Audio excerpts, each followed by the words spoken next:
మంచిదమ్మా. కుటుంబ వచ్చిన మీ అందరికీ మన ప్రభువును ప్రియరక్షకుడైన యేసుక్రీస్తు నామములో అందరికీ వందనాలు, అందరికీ శుభాలు. ఈ డిసెంబర్ మాసంలోని మరి అత్యధికమైనటువంటి కృప మనం పొందుకుంటున్నాం గనుక దేవుని యొక్క దీవెనలు కూడా మీకు అనుగ్రహించబడును గాక. మంచి తల్లి, పాటల ద్వారా మనం ఇప్పటి వరకు ఆరాధించుకున్నాం, ఆనందించాం, పరవశించాం. స్తుతి ఆరాధనలో ఆయన ఆత్మను పొందుకున్నాం. ఇదిగో కొద్ది నిమిషాలు ఇప్పుడు ఆయన స్వరాన్ని విందాం. నాతో కూడా మాట్లాడేది నేనైతే నేనెందుకు వింటాను నా మాటలు, కానీ నేను కూడా వింటానంటే నా ద్వారా దేవుడు మనకి నేర్పించబోయే ఆ దివ్యమైన పలుకుల్ని మనం ఈరోజు నేర్చుకుందాం.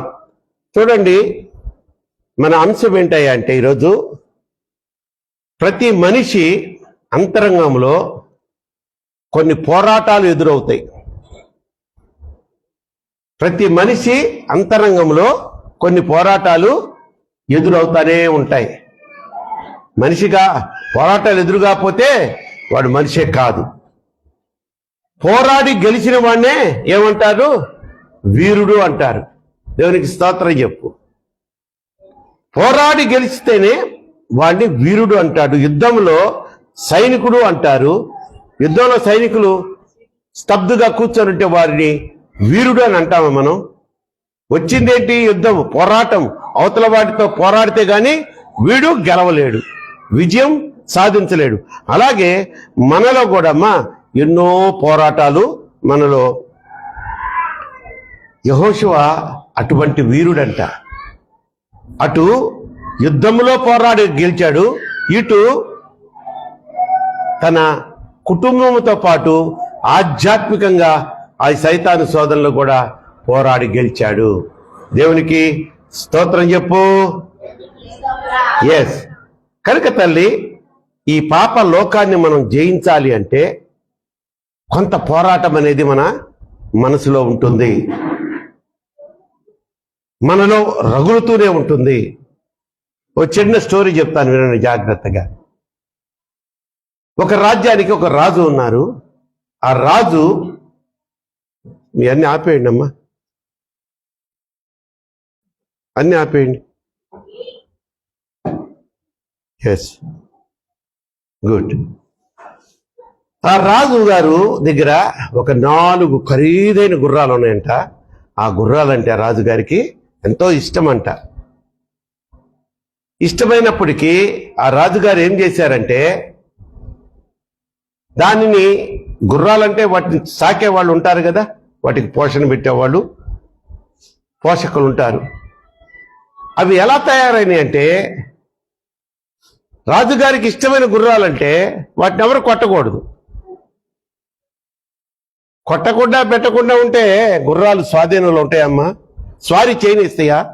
అసలు ఏ మనిషిని వాటి మీద కూర్చొనివ్వట్లేదంట. ఆ 4 గుర్రాలు ఎగిరెగిరి తన్ని కింద పడేస్తున్నాయంట. ఆయనకేమో అంటే ప్రాణం, కానీ అవి పోరాట పటిమ చూపాలా, రైడింగ్కి పోవాలా, ఒకవేళ వీలైతే యుద్ధంలో కూడా పాలు పంచు. ఇది మనిషిని ఎక్కించుకోవడంలా ఎలాగాని ప్రకటన చేశాడంట. నా దగ్గర ఉన్నటువంటి ఈ 4 గుర్రాలను స్వారీ చేసేదాకా ఎవరైనా ట్రైనింగ్ ఇస్తే, మచ్చిక చేసుకుంటే, మచ్చిక చేసి సైన్యంలోకి ఆ గుర్రాలు వదిలిపెడితే 1,00,000 వరహాలు ఇస్తారు వాడికి అన్నాడంట. ఎవరెవరో వచ్చారు, ప్రయత్నం చేశారు, వాళ్ళ వల్ల గాల. లాస్ట్కి ఒక యువకుడు వచ్చి, నేను చేస్తాను మహారాజా, ఏంటో నీకు కండిషన్స్ తెలుసు కదా, ఏంటండి? వాటిని నువ్వు కొట్టకూడదు, గాయపరచకూడదు, మచ్చిక చేసుకొని స్వారీకి సిద్ధం చేయాలి తప్పకుండా. కానీ నా 2 షరతులు అన్నాడండి. ఏంటో చెప్పు. వాటికి నేను వాటిని దూరంగా తీసుకెళ్ళిపోతా వేరే ప్రదేశానికి. రెండోది వచ్చి, వాటిని చాకిన వాళ్ళు ఉన్నారు ఇప్పుడు దాకా, వాళ్ళు నాతో రాకూడదు. నేనొక్కడనే వాటిని పోషించుకుంటా, నేనొక్కడనే వాటిని తరబిదిస్తాను. సరే, ఓకే, కానీ దానికి ఒక్క గాయం అయిందా నీ తల తీస్తారే అన్నాడు. సరేనే కొట్టడం ఎందుకు మహారాజా, మోగ జీవాలు అయ్యని. ఏమో అప్పుడు దాకా పెడితే ప్లేట్లు గుగ్గిళ్ళు తినడం, మమ్మల్ని కూర్చోవడమే. అవి కూర్చోవు, గుర్రాలు కూర్చోవు, తెలుసా మీకు? గుర్రాలు పడుకోవు, కూర్చోవు, జీవితకాలం అంతా అవి నుంచోనే ఉంటాయి. ఈ కాళ్ళల్లో వాటికి ఆ లెగమెంట్స్ ఉంటాయి, ప్రత్యేకమైన లెగమెంట్స్. వాటి శక్తి వలన అవి అలా నుంచోనే ఉంటాయి. అందుకని అంత బాగా పరిగెత్తగలవు అనమాట. సో వాటిని తీసుకెళ్ళిపోయి ఏం చేశాడంటే అతను ఒక 10 ఎకరాలు 20 ఎకరాలు స్థలం అడిగాడు, రాజుగారికి ఇచ్చేశాడు. ఒక కంచి కట్టి ఇచ్చేశాడు. 1 year టైం కూడా అడిగాడు. 1 సంవత్సర కాలం నాకు టైం కావాలా, తీసుకోపో. ఆ కంచెలోనే వాటిని వదిలేశాడు కట్టి.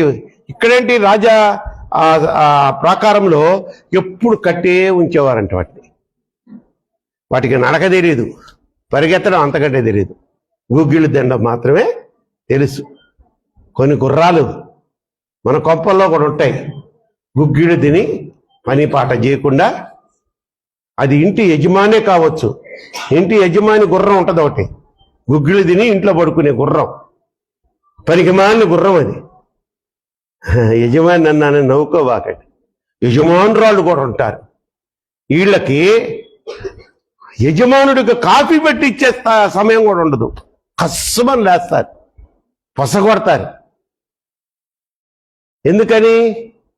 ఎందుకని అలవాటు లేక ఇంట్లో కొంపల్లో పనులు చేయించకుండా చిన్నప్పుడు ముదిగారం చేసి అత్తగారి నెత్తిన రుద్దుతారు. ఇది కరెక్ట్ నేను చెప్పేది. ఏమంటే, ఏంటమ్మా అమ్మాయికి ఏమన్నా వంట, ఒక నలుసన్నయ్యా, రేపు ఎట్టా అది పడేది కష్టాలే కదా. ఏం పడుద్ది, ఇది వెళ్ళిన కొప్పరు వాళ్ళకి కష్టాలు. కుమారమ్మ, నేనేమన్నా అవుట్ ఆఫ్ ది వే పోతున్నానా కదా. ఈ పిల్ల ఉంది, మా చెర్రమ్మ, నీకు కాఫీ పెట్టడం వచ్చు తల్లి, కాఫీ తాగుతావా? పర్లేదు, ఏం తాగుతాను, పాలు తాగుతావా? ఊరికి నేను అడిగారులేవే. ఇంకొక 5 సంవత్సరాలైనా, పెళ్లి వయసు వచ్చినా 10 సంవత్సరాలు వచ్చినా అదే స్థితిలో పెంచుద్ది మా శేషమ్మ. ఇంక ఈ వల్ల ఏంటి అవతల వాళ్ళదే. అందుకనే ట్రైనింగ్ ఉండాలా ప్రతి దాంట్లో. ఆడపిల్లంటే చదువులో ఎట్లా పోటీ పడి మగోడితో పనిచేస్తున్నారో, నీ బాధ్యత ఏంది? దేవుడు నిన్ను పుట్టించింది దేనికో తెలుసా? నీ యజమానికి లోబడి ఉండు. యజమానుడు ఏం చేస్తాడు? నిన్ను ప్రేమిస్తాడు, ఆదరిస్తాడు, నీకు కావాల్సినన్ని తీసిస్తాడు. ఇది లోకరీతి. ఆ లోకరీతిగా పోతే ఆ గుర్రాల జంట భలే ఉంటది, లేకపోతే ఈ రాజుగారి గుర్రాల్లాగా తయారవుతాయి. సరే, వీడేం చేశాడంటే 20 ఎకరాల స్థలానికి కంచి కట్టించి వదిలేసి రోజు కసేపు వాటితో ఉండేది, దానా వేసేది, మచ్చికి చేసుకున్నాడు. కసేపు వాటి ముందు పరిగెట్టదాడంట. వాడు ఒక్కడే ఉన్నాడు అక్కడ, ఇంకెవ్వరు లేరు మనుషులు. అవి కూడా బాగా మచ్చికయ్యి వాడు పరిగెత్తే ఇవి కూడా పరిగెత్తాయంట. వీడు పరిగెత్తి ఆ అలసట వచ్చి వీడు ఆగిపోయినా అవి పరిగెడుతూనే ఉన్నాయంట. అంటే వాటికి ఆ శక్తి ఉంది కదా, వాటికి నేచర్లోనే. గుర్రాలంటే ఏందమ్మా, బాగా పరిగెత్తే జంతువులు, రైట్? అంత తొందరగా అలసిపోయి. ఆ తర్వాత రాత్రి అయ్యేటప్పటికి 4 గుర్రాల్ని 4 సైడ్లు కట్టేసి సెంటర్లో మంచం వేసుకుని పడుకునేవాడంట.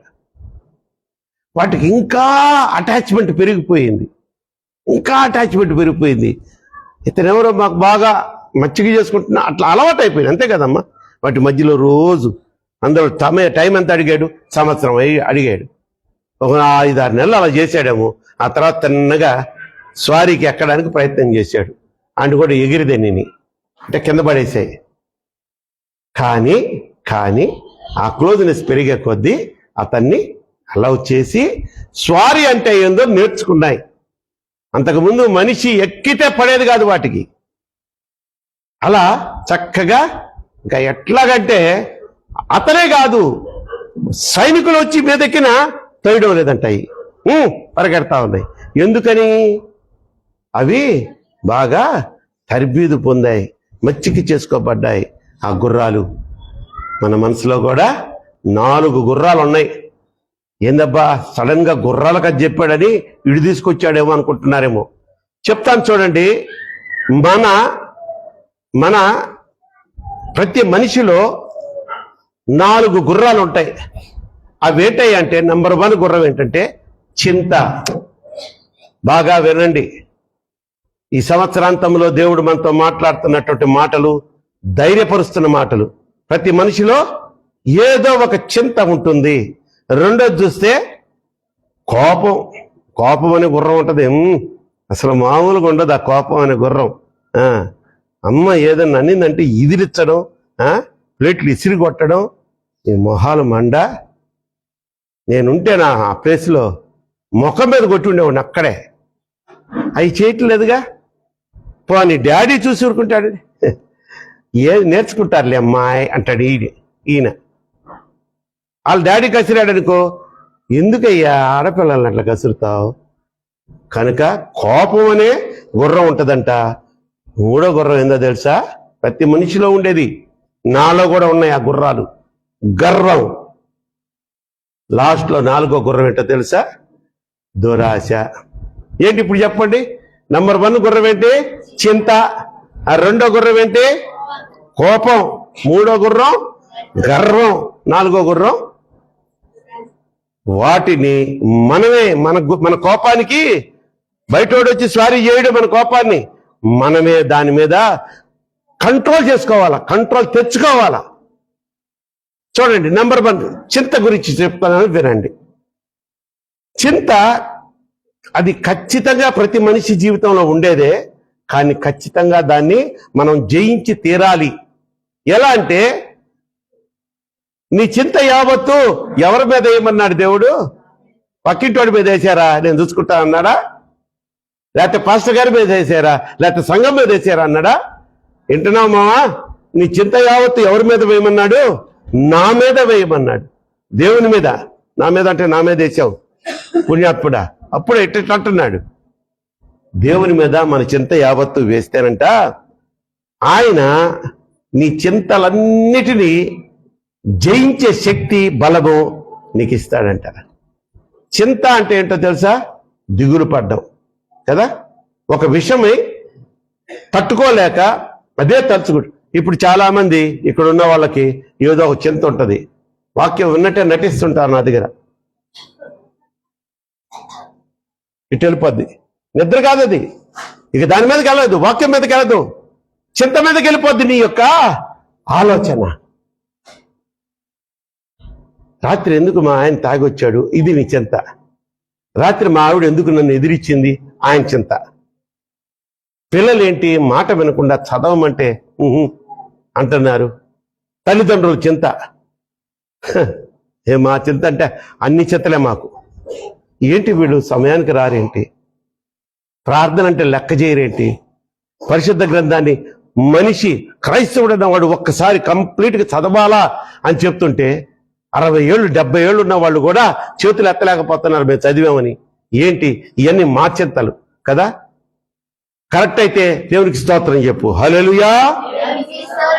చూడండి అమ్మా, దేవుడు అంటున్నాడు, నీవు చింతించి నీ ఎత్తు చెప్పండి పెద్దవాళ్ళు సీనియర్స్, మూరుడు పెంచుకోగలవా అంటున్నాడు. అలాగే ఏమి తిందుమో, ఏమి తాగుదుమో, ఏమి ధరించుకుందుమో అని చింతపడొద్దు. వాటికి నేనున్నాను, నేను చూసుకుంటాను. అర్థమవుతుందా? ఫస్ట్ మనకి చింత అనేది గుర్రం ఉంటుంది.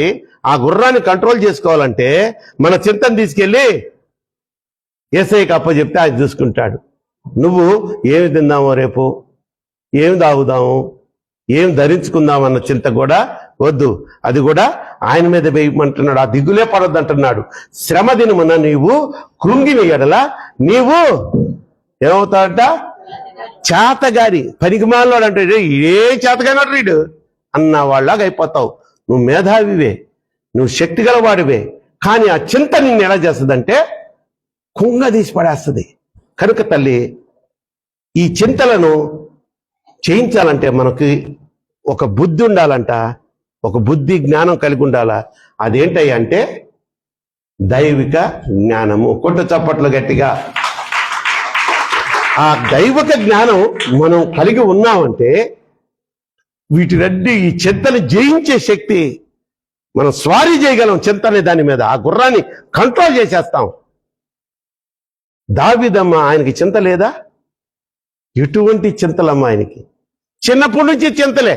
చిన్నప్పుడు గొర్రెలు కాసుకునే వాడి దగ్గర పెట్టాడు, మిగతా వాళ్ళందరినీ మిలిటరీలో పెట్టాడు వాళ్ళ నాన్న. అదేదో దేవునికి మహాకృప వలన ఆయన అభిషేకించబడ్డాడు. నెక్స్ట్ సౌలుకు తర్వాత రాజుగా. ఇంకక్కడి నుంచి సౌలు ఏం చేశాడు?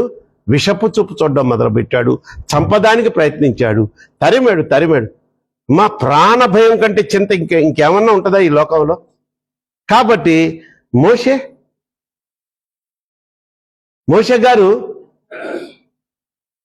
అసలు దేవుడు ఆయనతో మాట్లాడి ఆ పొదలోంచి, నా ప్రజలైనటువంటి ఇజ్రాయేలీలు మొరని విన్నాను, 430 సంవత్సరాలుగా వాళ్ళు మొరబెడుతున్నారు, బానిసత్వం నుంచి విడిచిలోకి నేను దిగి వచ్చాను అంటున్నాడు. నేను దిగి వచ్చాను, వారి వల్ల ఆలకించాను, నేను దిగి వచ్చాను. నువ్వు వెళ్ళి ఆ ఫరోతో మాట్లాడి నా ప్రజలు నన్ను పూజించుకొనుటకు. దేవునికి స్తోత్రం. ఒకసారి ఇది చెక్ చేయండి అమ్మా. హమ్మింగ్ వస్తుందా దాంట్లో కూడా? హమ్మింగ్ వస్తుందా? అదిగో ఈ అమ్మాయి అది పట్టుకుంది, అయిపోయింది. స్విచ్ ఆపిందమ్మా, అలా పట్టుకొనే కూర్చో. స్తోత్రం. హల్లెలూయా, హల్లెలూయా, హల్లెలూయా, హల్లెలూయా. అటువంటి మోషే కూడా ఎంత చింతపడి ఉంటాడు. అప్పుడు ఏమన్నా తప్పించుకునే దానికి మోషే అంటాడు, నేను అమ్మా పట్టుకో అమ్మా, అది ఎందుకు కింద పెట్టావు? నువ్వు పట్టుకోమ్మా, సంథింగ్ రాంగ్. అది నీలోనే ఉంది అర్థం ఏంటో. దేవునికి స్తోత్రం. నాకు నాలుక ఏమంటాడు? మాంద్యం అంటే నత్తి. నేనెళ్ళి ఆడు పేరు చాలా క్రూయల్ ఫెలో అండి నేను అంటే, నువ్వేం మాట్లాడబడలేదు, నువ్వు నుంచో అక్కడ, నీ తరపున నీ నోరు నీ అన్న అయినటువంటి యాజకుడైనటువంటి అహరోనికి ఇస్తున్నాను అన్నాడు. అలాగే తల్లి షడ్రకు, మేషకు, అబేద్నెగోలకి ఎంత చింత. వీళ్ళని అగ్నిగుండంలో పడేయండిరా అన్నారు. ఆహా ఓహో అని పాటలు పాడుకుంటూ వెళ్ళారా? మనసులో బాధ ఉండదా? చచ్చిపోతామని. కానీ చాలా చేశారు అక్కడ. రాజా, మా దేవుడు ఈ అగ్నిగుండంలోంచి మమ్మల్ని తప్పించుటకు సమర్థుడు, ఆయన తప్పించలేకపోయినా మేము నీకు మాత్రం మొక్కం అన్నారు. అంటే ఒక పక్క నమ్మకం ఉంది తప్పించడానికి సమర్థుడని, రెండోది ఏంటంటే తప్పించకపోయినా మా మామూలు అగ్నిగుండం కాదు అది. అలాగే దానియేలు సింహాల బోనులో వేస్తుంటే చింత ఉండదా? ఉండదా? ఉండే ఉంటది. కనుక చింతను మనం మొదటిగా జయించాలంటే ఆ గుర్రాన్ని, చింత అనే గుర్రాన్ని మనం స్వారీ చేసి దాన్ని స్వాధీనపరచుకొని దానికి పగ్గాలేసి దానికి కళ్ళాలేసి వెనక్కి లాగాలంటే దేవుని సహాయం మనం తీసుకోవాలి. నీ చింత యావత్తు నా మీద వేయండి, నేను చూసుకుంటానన్నాడు. అర్థమైందా? మొదటి గుర్రం. రెండో గుర్రం కోపం. అబ్బో, ఈ కోపం అనేది మనిషికి అవసరమా? ఒక క్వశ్చన్ వేస్తున్నా, చెప్పండి పురుషులారా, కోపం అనేది మనిషికి అవసరమా? శ్రీకాంత్, కోపం మనిషికి అవసరమా? చెప్పయ్యా. నేను పురుషుల్ని అడిగా. మా పురుషులు భయపడిపోతున్నారు చెప్పాలంటే. ఎందుకంటే ఏమి చెప్తే ఇంటికి వెళ్ళినాక నాకు ఉంటదేమోనని. ఇప్పుడు తల్లులారా మీరు చెప్పండి, కోపం మనిషికి అవసరమా? చూడండి, బుద్ధి తెచ్చుకోండి, కాస్త సిగ్గు తెచ్చుకోండి. ఎంత చక్కగా అడిగిన వెంటనే అవసరమే అన్నారు. Yes, you're right. మనిషికి కోపం అనేది ఎంత అవసరం అంటే, కూరలోకి ఉప్పు ఎంత అవసరం? నువ్వు కరెక్ట్గా వేస్తావా సుకన్య? లేకపోతే నువ్వు ఇప్పుడు తీసేసి పండుగుతావా? వేస్తావులే, అబ్రహం తిట్టినప్పుడు నీ పండిట్టుందని. అమ్మా, కూరకి రుచినిచ్చేది ఉప్పు. అది లేకపోతే ఇక మనం తినలేము. అలా బాడీని మన వల్ల ఏమంటారు దాన్ని ప్రాక్టీస్ చేస్తాం. అలాగే మనిషికి కోపం అనేది కొంత అవసరమే. అలా కోపపడకుండా తిట్టకుండా ఏం చేయకుండా ఉంటే వీళ్ళు మాట వినరు. వీళ్ళు ఏమైపోయారమ్మ వీళ్ళంతా? యవనస్తులు ఏమైపోయారు అమ్మా? మరి అది తెప్పించాలి నువ్వు. ఎవరినైనా పంపించు, ఎవరినైనా పంపించేసి. దాసు కూడా రాలేదా? వాళ్ళ ఫోన్లు చేయమ్మా, ఎవరో ఒకళ్ళు రమ్మను. రైట్, చూడండి, ఇటు చూడండి, అది అయిపోయిందిలే, వాళ్ళు చూసుకుంటారులే. కనుక మనము ఆ కోపాన్ని కంట్రోల్ చేసుకోలేకపోతే మనకి మళ్ళా చాలా కష్టాలు వస్తాయంట. ఆ కోపము ఎలా వచ్చేస్తుందంటే కొంతమందికి ఇంట్లో మగపిల్లోడికి, అయ్యా కొంచెం మార్కెట్కి పోయి అర్జెంటుగా నాన్న మర్చిపోయాడరా నేను తేవడం, కొంచెం లేకపోతే కొట్టుకుపోయి కోడిగుడ్లుగా అనిందనుకో అమ్మ, ఏటమ్మా నేను ఏదేది అంటారా లేదా? ఆ అనుభవాలు ఉన్నాయి మీకు. కొడుకులు కూతురు చెప్తే అసలు మామూలు ఇంత నోరులేళ్ళకి అసలు చేస్తారా పనులు? ఆ కొట్టే నాకు తెలియదు అంటారు. పోనీ అసలు కొంపకు దరిద్రం ఏందో తెలుసా తల్లి? అనుభవజ్ఞులైన ఆడవాళ్ళలారా మీరు చెప్పండి, కొంపకు దరిద్రం ఏంటి? అబ్బా ఎంత బాగా చెప్పారమ్మా. నిద్ర. 12 అయినా ఈడు లేవడీడు, 11 అయినా ఆడపిల్లని లేపరు మీరు. ఇది భోజనం చేసే టైంకి టిఫిన్ చేస్తుంది. లేపితే కోపం, నిద్ర లేపితే అకాలంగా నిద్రపోయే వాళ్ళని లేపితే కోపం ఆడపిల్లలకి. చూడండి, అలాగే భార్యని కొంతమంది ఉంటారు, గయ్యాలులైన భార్యలు ఉంటారు, గగ్గోలు భార్యలు అంటారు వాళ్ళని. అమ్మాయి కొంచెం లే అమ్మా, నాకు కారేజ్ గట్టు, నేను డ్యూటీకి టైం మీద వెళ్ళాలంటే అవుడా కడతాం కానీ అంటారు కొంతమంది. కోపం. ఈయనకి మంచి భార్య, కొంతమంది భర్తలకు, అయ్యా టిఫిన్ రెడీ చేశాను, క్యారియర్ కూడా కట్టేశాను, కొంచెం లేచి నువ్వు రెడీ అయితే పనికి వెళ్ళాలి కదా అంటే, పనికి వెళ్ళమంటే అసలు కోపగించుకునే సందర్భాలు అయ్యి. చదువుకునే పిల్లలకి అమ్మ 8:30కి స్కూలు, 7:30కి లేపుతారు కొంతమంది తల్లిదండ్రులు. 8కి కూడా లేపేవాళ్ళు ఉన్నారు. అరగంట చాలే పాపం బాగా సిద్ధపడి వెళ్ళిపోతారని.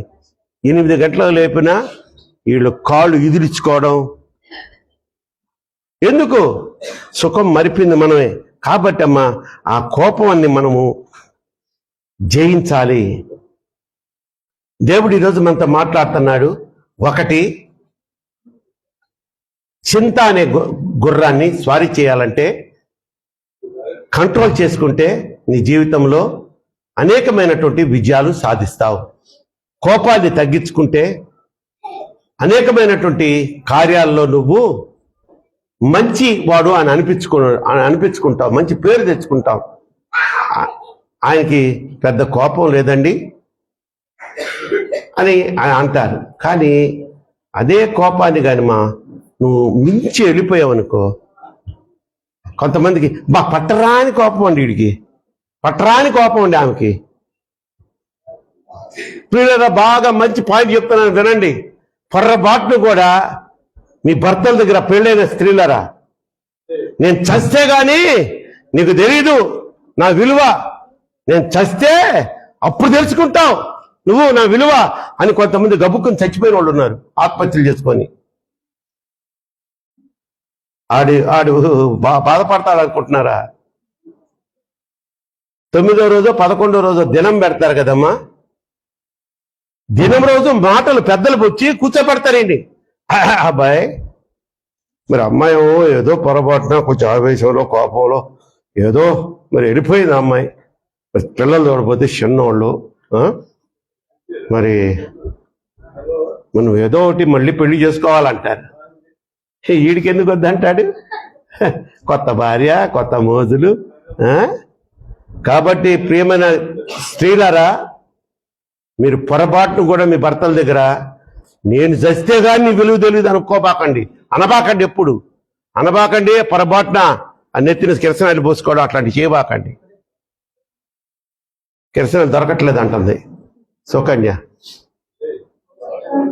జాగ్రత్తగా ఉండాలమ్మా. మనం చాలా నేర్పరితనంగా ఈ లోకంలో అలా నెగ్గుకుంటూ వెళ్ళిపోవాలా.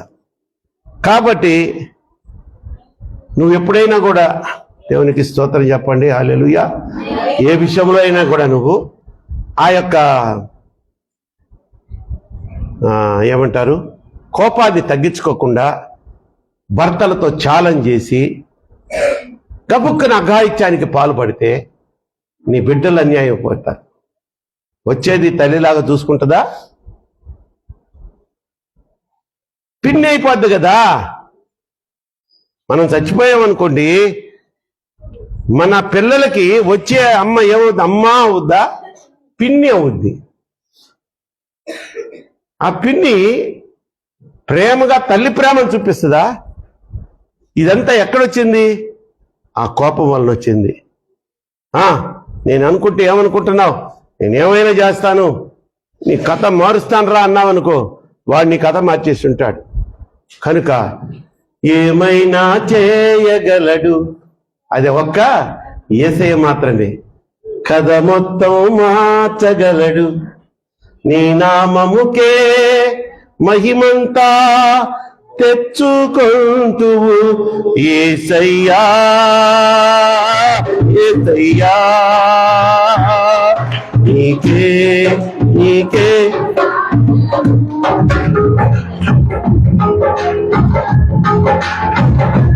యేసయ్యా,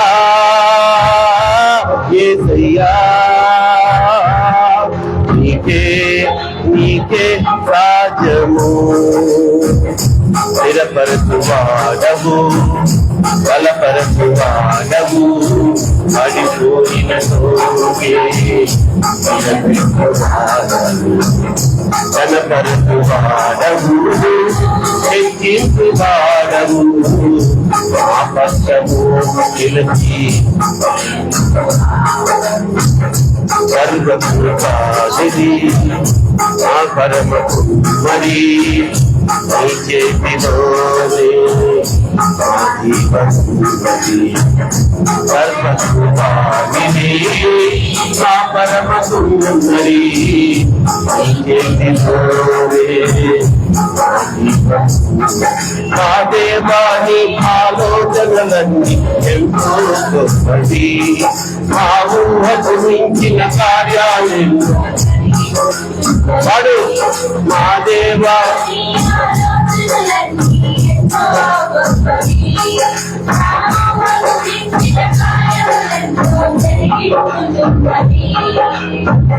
ఏమైనా చేయగలవు, ఏమైనా చేయగలవు, నీ నామముకే తెచ్చుకుందువు, నీ నామముకే మహిమంతా తెచ్చుకుందువు యేసయ్యా.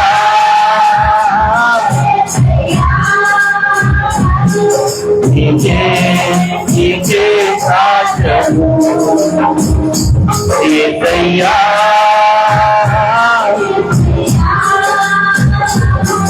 నీకే నీకే సాధ్యము. నీ ఆజ్ఞలేనిదే ఏదైనా నీ కంచదాటగా,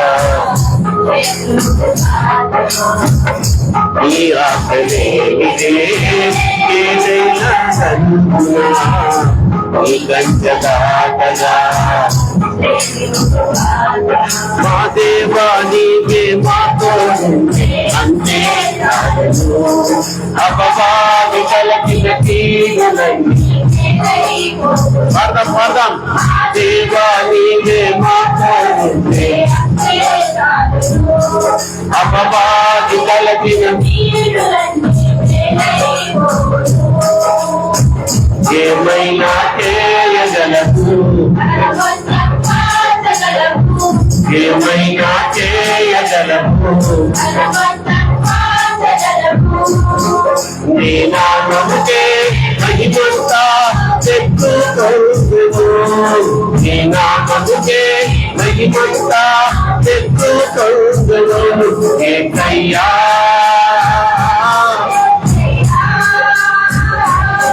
నీకే నీకే రాజ్యము యేసయ్యా.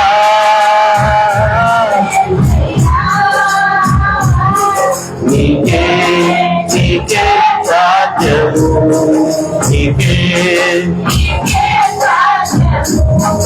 నీకే.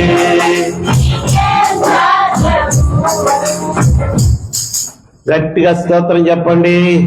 హల్లెలూయా.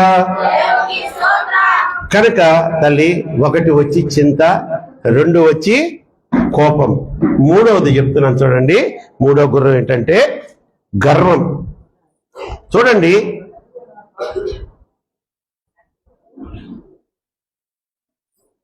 నేను చెయ్యగలను, ఏదైనా ఒక పని నేను చెయ్యగలను, ఇది గర్వమా? కాదు. నేను మాత్రమే చేయగలను, అది గర్వం. ఇప్పుడు పాట పాడాం మనం, నేనే పాట పాడుతానండి, వీళ్ళంతా వేస్ట్ అనుకోవడం గర్వం.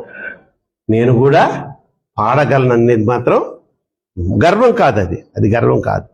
కనుక ఏ విషయంలోనన్నా సరే, ఒక పని చెప్పారు, నువ్వు ఒక గవర్నమెంట్ ఎంప్లాయీవి, నీకు మీ ఆఫీసర్ ఒక పని చెప్పాడు, నేను చేయను, ఈడే ఎట్ట చేయించుకుంటాడు చూద్దాం అనుకుంటే, మీ బాబు వచ్చి మీ బాబుతో చేయిస్తాడు ఆ ఆఫీసర్. వాడికి ఏమన్నా పనోళ్ళు తక్కువ?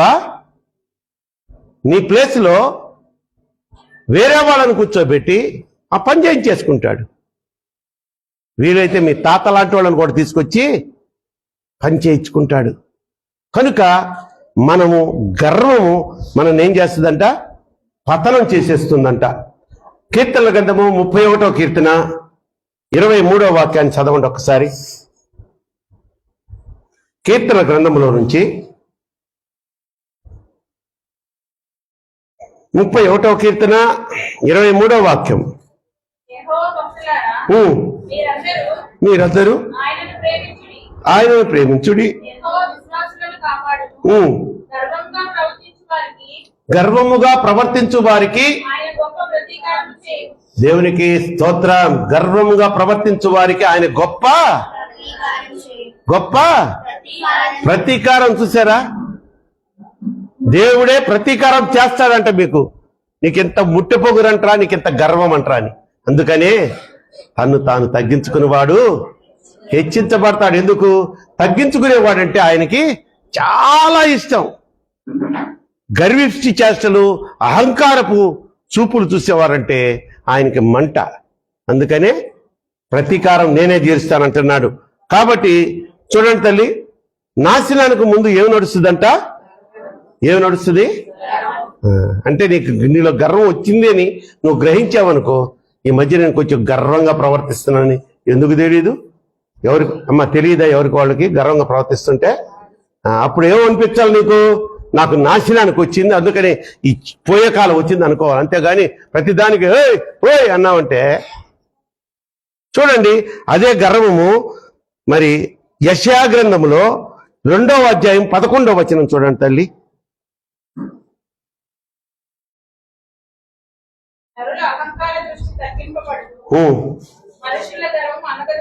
చూడండి, నరుల అహంకార దృష్టి తగ్గింపబడును, మనుష్యుల గర్వము అనగదొక్కేస్తాడంట గర్విష్ఠులను దేవుడు. ఇవన్నీ పరిశుద్ధ గ్రంథములో గ్రంథస్థము చేయబడినటువంటి దేవుని మాటలు. తారాప్రకాష్ మాటలు కాదు, ఇంకెవరో మాటలు కాదు. ఆయనే అంటున్నాడు, తొక్కేస్తా మిమ్మల్ని గర్విష్ఠులుగా, కానీ నా ముందు ప్రవర్తించారన్నా, నా యొక్క మనుషుల ముందు ప్రవర్తించారన్నా. ఆడది మగాడి ముందు గర్వంగా ప్రవర్తించకూడదు. చూడండి, నీ భర్త ముందు ఎంత తగ్గి ఉంటే అంత ప్రేమిస్తాడు నీ భర్త. ఆయన ఒకవేళ కోపంలో ఒక మాట అన్నా నువ్వు తగ్గించుకొని ఏం అనకుండా మౌనంగా వెళ్ళిపోయావనుకో, పశ్చాత్తాపడతాడు, చాలా పశ్చాత్తాపడతాడు. అయ్యో అనవసరంగా ఆ పిల్లని నేను కదిలేనే, వీడికి ఇక నిద్ర పట్టదు. అట్లా బజారుకు పోయినా వెంటనే నీకు ఇష్టమైన ఏదో కనిపిస్తాయి అక్కడ. వచ్చేటప్పుడు ఫోన్ వల్ల అమ్మాయి పానీపూరి కనిపించింది ఇక్కడ, నీకు బాగా ఇష్టం కదా, తెమ్మంటావా అంటే పానీపూరితో పాటు చాటు కూడా తీసుకురండి అంటావు. నువ్వు పాయ అక్కడికి పాయా. అంతేగాని ఏదో కోపం లేదన్నాడు అనుకో, నిన్ను గర్వంగా ప్రవర్తిస్తే భర్తలు పైకి అనలేకపోయినా లోపల మాత్రం నిన్ను హేట్ చేయడం మొదలు పెడతాడు. సేమ్ భర్తలారా మీరు కూడా భార్యను ఊరిని కసరబాకండి. వాళ్ళ ముందు నేను పోషిస్తున్నానే నిన్ను, నేను లేకపోతే నీకు దిక్కవుడే అంటే సరే పిచ్చోడా. అకస్మాత్తుగా సత్యం అనుకో మనం, వాళ్ళకి దిక్కు లేదా? ఉన్నాడు దేవుడు దిక్కు. యేసయ్య వదిలేస్తాడా వాళ్ళ బిడ్డల్ని? నీ గర్వపు మాటల వల్ల నువ్వే పోతావు. ఎప్పుడు భార్యల దగ్గర నేను నీకు దిక్కు, నేను నిన్ను పోషిస్తున్నాను, నేను పెట్టకపోతే నీకు తిండి లేదు, నేను చేయకపోతే నీకు వడ్డాణం లేదు. బా మా తల్లులు ఎంత చక్కగా నవ్వుకుంటున్నారు వడ్డాణం అని. తిట్టారు నాకు వడ్డాణం చేయించని అంటుంది రాణి. అంతే కనుకమ్మా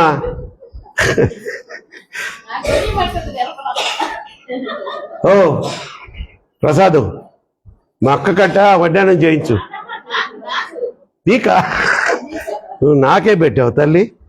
రైట్. కనుక తల్లి గర్వం మనల్ని అణిచివేస్తుంది. అసలు సుఖపడలేడంట గర్విష్ఠ అయినటువంటి భార్య దగ్గర భర్త సుఖపడలేడు, భర్త దగ్గర భార్య సంతోషంగా ఉండలేదు. కనుక మనం ఏంటంటే తగ్గించుకొని మనం తను తాను తగ్గించుకుని వాడు మనుషులు హెచ్చిస్తానన్నాడు. కానీ తగ్గించుకోకుండా నేను నిన్ను ప్రవేశిస్తున్నానడం, మళ్ళీ పక్క నిమిషంలోనే తిట్టడం, గర్వపు మాట. మా వాళ్ళు అసలు నేను నిన్ను చేసుకోవాల్సింది వాడి కాదమ్మాయి. ఆమె అనుకోదా, ఒరే ముదనసింహోడా నిన్ను చేసుకోవడం నేను గొప్పరా అని ఆమె అనుకోదా? నేను నీకు ఇయ్యాల్సినంతవంటి దాన్ని కాదులే అయ్యా. అప్పుడు ఏదో మా నాన్నోళ్ళు నన్ను తలలు వంచి చేశారు కానీ అంటే ఈడికి కాలేదు. ఈయన మా గర్వపు మాటలంటే పెళ్ళి అయిపోయిన తర్వాత మీ సంసారము మీ పిల్లల గురించి మాట్లాడడం మెచ్చుకోవడం చూసుకోండి. మీకు ఆ చేత కాదు. పెళ్ళి 100 సంవత్సరాలైనా దేవుడు ఆలోచించి ఇంకా మా నాన్న, మా తమ్ముడు, మా అక్క, మా బావ అంటారు. ఇంకా కాదు వీడికి, వీళ్ళందరూ చెప్పుకుంటాడు. కానీ మా బావ మా అక్కకి ఏం తెచ్చేవాడో తెలుసా? గర్వపు మాటలు కదా ఇయ్య. అమ్మ మా పురుషులు మాత్రం ఇటువంటి మాటలు మాట్లాడరు. నేను ఖచ్చితంగా చెప్తున్నా. మీకే నోరు ఎక్కువ. తగ్గించుకోమంటున్నాడు దేవుడు. దేన్ని తగ్గించుకోమన్నాడు? గర్వం అనే గుర్రాన్ని కంట్రోల్ చేయి. 4వది చివరిగా చెప్పి ఈ వాక్యాన్ని ముగిది చేస్తాను తల్లి. దురాశ. దురాశ అంటే ఆశ ఉండొచ్చు కానీ ఇప్పుడే మన స్తోమతకు తగ్గట్టుగా ఆశలు ఉండాలి. అక్కడ సైకిల్ కొనుక్కునే స్తోమత ఉన్న వాడికి మోటార్ సైకిల్ కొనుక్కోవాలనేది ఆశ. గుడిసెలో సొంత గుడిసెలో ఉంటున్న వాడికి ఒక మంచి ఇల్లు కట్టుకోవాలనేది ఆశ. ఒకేసారి జగన్ గారు వైజాగ్లో కట్టాడే, ఎన్నో 100 కోట్లు పెట్టి అదేదో ప్యాలెస్ లా కట్టాడంట. అలాంటిది కట్టుకోవాలంటే ముందు ఇప్పుడు ఉండేది నీకేమో తాటాకులు బతుకు. నీకెందుకురా దురాశ? దురాశ దుఃఖమునకు చేటు. అలాగే తల్లి ఇప్పుడు లేనివారు ఎవరన్నా ఉన్నారనుకో, దురాశ అనేది లేనివాడు ఆశ అనేది లేనివాడు ఎవరికి ఉండదు చెప్పండి? ఆశ అనేది అసలు ఆశే చెప్పగలరా ఎవరన్నా? పురుషుల్లో ఆశ అనేది అసలు లేనివాడు అందరికి ఉంటుంది. మరి లేనివాడు ఎవరు? సచ్చినోడు. శవానికి ఏముండదు ఆశ, ఇంకేముంటుంది? వాడు పడుకోబెట్టుంటారు. నోట్లో ఆకు పెట్టి, ముక్కుల్లో దూది పెట్టి, ముఖానికి ఎప్పుడు పోయినోడికి కూడా పౌడర్ పూసేసి కదా. నెక్స్ట్ ఆశలు ఉన్నాడు ఎవరో తెలుసా? పిచ్చోడు. మధ్య స్థిమితం ఉండదు వాడికి ఏం ఆశలు ఉంటాయి? ఇంకా వాడికి ఏం తెలియదుగా. ఆశ ఉండొచ్చు కానీ దురాశ ఉండకూడదు. ఆ దురాశలో మనల్ని ఏం చేస్తుందయ్యా అంటే అసలు భయంకరమైనటువంటి శోధనలోకి నెట్టేస్తుంది. ఒక చిన్న ఉదాహరణ చెప్పేదా? ఈ మధ్య బాగా అలవాటు పడిపోయారు యూత్ కానీ, తర్వాత పురుషులు కానీ. మీ స్త్రీల సంగతి నాకు ఇంకా రాలా నోటీస్కి. బెట్టింగ్లు కాస్తున్నారా మీరు? ఏమ్మా, బెట్టింగ్లు కాస్తారా మీరు? ఏంటి అంటే బెట్టింగ్ చెప్పమ్మా, నిజం చెప్పమ్మా సుకన్య, బెట్టింగ్లు కాసి అలవాటు ఉంది నీకు? ఇంకెవరు కొంచెం కనపట్టలేదులే. కోమలి, నువ్వు చెప్పు కోమలి. ఎందుకు బెట్టింగ్లు కాస్తున్నారంటే, నువ్వు 1,00,000 పెడితే 3 లక్షలు వస్తాయి అంటాడు. క్రికెట్ మీద ఎక్కువ ఈ మధ్య బెట్టింగ్లు అంట. అయ్యా ఏంటనేది? క్రికెట్లో బెట్టింగ్స్ ఏంది? క్రికెట్లో ధోని సెంచరీ కొడతాడు, 1,00,000 కొట్టాడు అనుకో, నీకు 3 లక్షలు వస్తాయి. ప్రతి మ్యాచ్లో 1,00,000 సెంచరీ కొడతాడమ్మాడు, వీడికి పాయ. అట్లా అట్లా అట్లా 10 లక్షలు అప్పు చేశాడంట ఒక ఆయన. మొత్తం నా దరిద్రం వదిలిపోవాలా అని అప్పు చేసి ఇంకో 10 లక్షలు తీసుకొచ్చి ఒకటే బెట్టింగ్ కొట్టాడంట. ఒకటే బెట్టింగ్ పోయింది. 10 లక్షలు తీర్చుకుందామని బెట్టింగ్ కాశాడు, 20 లక్షలు ఆ అప్పు అయి కూర్చుంది. ఈ బెట్టింగ్లు అస్సలు దాని మీద ఆధారపడద్దు. తర్వాత ఇంకేదన్నా లాటరీ టికెట్స్ అని కష్టపడాలి అంటున్నాడు దేవుడు. నువ్వు కష్టపడితే నువ్వు సంపాదించిన ఆ సంపాదనకు ఒక విలువ ఉంటుంది, నీకు కూడా ఒక తృప్తి ఉంటుంది అంటున్నాడు. అంతేగాని అనవసరమైనటువంటి కొంతమంది అమ్మా ఇంకా దురాశ. ఎక్కడో నిధులు తెలుసా మీకు? నిధులు పేరు విన్నారా? పాత దేవాలయాలు ఉంటాయి అడవుల్లో, లేకపోతే అడవుల్లో ఫలాని చోట గుప్త నిధులు ఉన్నాయంట, ఫలాని చక్రవర్తి వచ్చి అక్కడ దాసేసి లోయలో వెళ్ళిపోయాడంట, అక్కడ పోయి మనం పూజలు చేస్తే అక్కడ బయటపడుతూ వాడు చెప్తాడు. వాడిని తీసుకెళ్ళి వాడికి లక్షలు ఖర్చు పెట్టి ఒకటి దెబ్బతింటారు. అక్కడ ఏముండదు, తవ్వితే చచ్చిపోయిన ఎముకలు ఇవి వస్తాయి. ఇక్కడ కాదురా మనకి ఎక్కడో దెబ్బ కొట్టిందని ఇంకో చోట అంటాడు. అట్లా చేసి ఉద్యోగాలు పోగొట్టుకున్న వాళ్ళు, ఆస్తులు పోగొట్టుకున్న వాళ్ళు, కొంపలు కూడా అమ్మేసుకున్న వాళ్ళు. దురాశ, గుప్త నిధుల కోసం దురాశ. ఇంకోటిగా చూసినట్లయితే మనం ఈ మధ్య వార్తల్లో కూడా వచ్చింది, ఎక్కువగా కర్నూలు ఇటు సైడ్ అనుకుంటా, వర్షాలు పడితేనంట అక్కడ వజ్రాలు దొరుకుతాయంట. 1,00,000 మంది వెతికితే ఒక్కడికి ఈ ముక్కు పుడకలో ఉంటాయి రాయి, అట్లాంటిది ఒకటి దొరికి. అమ్మా, ఆడోళ్ళు మగోళ్ళు పిల్లలు అందరూ షాటలు వేసుకుని ఒకటే చెరిగిందే చెరగడం. ఏది తాటికాయ అంత వజ్రం దొరకాలనే నీకు కోమలే? దొరికితే నాకు కూడా ఆశలే, ఆశ ఉండాలమ్మా. బట్ ఇవన్నీ దురాశలంట. చూడండి, చివరిగా ఒక రియల్గా జరిగినటువంటి ఇన్సిడెంట్ చెప్పి ముగిచ్చేస్తాను. యువకులే వాళ్ళు, కష్టపడి పని చేసుకునేవాళ్ళు, పెయింట్లు వేసుకునేవాళ్ళు. ఎంతకాలం రా ఇదే వేస్తే ఎరువు కుంభస్థానం కొడితే ఇది లాభం లేదని చెప్పి ఒక బస్సును దోపిడీ చేయడానికి ప్లాన్ చేసుకున్నారు. మంగళగిరి నుంచో లేకపోతే చిలకలూరుపేట నుంచో వస్తా ఉంది ఆ బస్సు గుంటూరు సైడ్. ఆ దారిలో ఆపేసేది, ఆ బస్సుని ఆపేసి ఇక ఉన్న వాళ్ళ దగ్గర నగలు అవి పీక్కుంటా ఉన్నారు. పీక్కుంటుంటే కొంతమంది ఇవ్వబోయేటట్టుగా వాళ్ళతో పాటు ఏం తెచ్చుకున్నారు? పెట్రోల్ తెచ్చుకొని పాపం వాళ్ళు నేర ప్రవృత్తి ఉన్న వాళ్ళు కాదు, వాళ్ళు దొంగలు కాదు, అంతకుముందు ఎప్పుడు ఇటువంటి చెడ్డ పనులు చేసిన వాళ్ళు కాదు, సున్న పనులు చేసుకుంటూ సాయంత్రానికి కూలి తెచ్చుకున్న బిడ్డలు. మరి 4-5 నాకు తెలీదు. చాలా పాత రోజుల్లో జరిగిన సంఘటన ఇది, యథార్థ సంఘటన. పెట్రోల్ పోసి కొంతమంది ఇవ్వపోతుంటే మర్యాదగా ఇవ్వండి, లేకపోతే పెట్రోల్ పోసి తగలబెట్టేస్తాను అని భయపెట్టే దాని గురినే అట్లా అగ్గిపెట్టి గీసాడంట. అలా గీచినప్పుడు ఒక్కోసారి మీకు గుర్తుందా? ఇలా మనం అగ్గిపెట్టి గీసినప్పుడు ఒక్కోసారి చిన్న రవ్వ ఎగిరి కింద పడుతుంది. అనుభవం ఉందా? లేడీస్కి ఎక్కువ ఉంటుంది. అట్లా అనుకోకుండా అమ్మా ఆ రవ్వ ఎగిరి కింద పడ్డాం, భగ్గన మండింది, బస్సు మొత్తం తగలబడిపోయింది. 28 మంది, ఐ థింక్ సో, లేకపోతే 30 మందో, మర్చిపోయా, ఎప్పుడో జరిగిన సంఘటన ఇది. సజీవ దహనం అయిపోయారు, సజీవ దహనం. ఎట్లయితేనే పోలీసులు వాళ్ళు మామూలు కాదు కదా, ఇన్వెస్టిగేషన్లో పట్టేసుకున్నారు, అరెస్ట్ చేశారు. వాళ్ళకి ఏం పడింది శిక్ష? ఉరి శిక్ష పడింది, ఉరి శిక్ష. సరే, ఇంకేం చేస్తాం, వాళ్ళకి ఉరి శిక్ష దగ్గర పడిపోయింది, ఉరి తీసే సమయం దగ్గరకు వచ్చేసింది. ఉరి పడ్డా వాళ్ళకి, మరణ శిక్ష పడ్డా వాళ్ళకి నీ చివరి కోరిక ఏంటని అడుగుతారు, గవర్నమెంట్ వాళ్ళు అడుగుతారు, పోలీసులు అడుగుతారు. అలా పోయి అడిగితే అసలు మేము కావాలని చేయలేదండి, మేము ఆ నేర ప్రవర్తన వాళ్ళు కాదు, మా అమ్మలు మా తాతలంతా క్రైస్తవులండి, క్రీస్తును నమ్ముకున్న వాళ్ళు,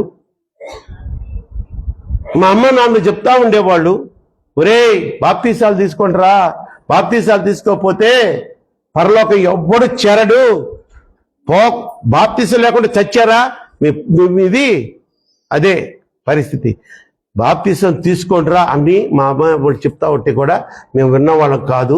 అంటే యవ్వన కుమారులు వాళ్ళు, మాకు బాప్తీసం ఇప్పించండి చాలు, మేము ఇక్కడ తెచ్చి అక్కడ చావకుండా, కనీసం దేవుడు మేము తెలియక చేసిన పొరపాటున వల్ల జరిగిన ఇది కాబట్టి ఏమన్నా కరుణిస్తాడేమో, అసలు బాప్తీసం లేకపోతే అది నువ్వు తీర్పులోకి కూడా రావు అని జైలర్తో ఈ బిడ్డలు చెప్పారితే వాళ్ళకి బాప్తిజం ఏర్పాటు చేసి బాప్టిజం ఇచ్చేశారంట.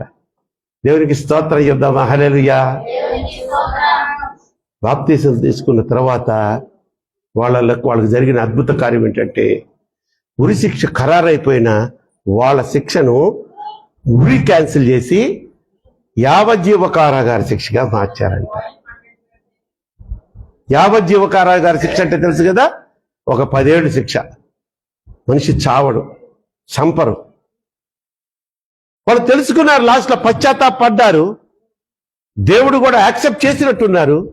అందుకని రాష్ట్రపతి మనిషిని కరిగింపజేసి వారికి ఉరి శిక్షను యావజ్జీవ కారాగార శిక్షగా మార్చబడ్డారు.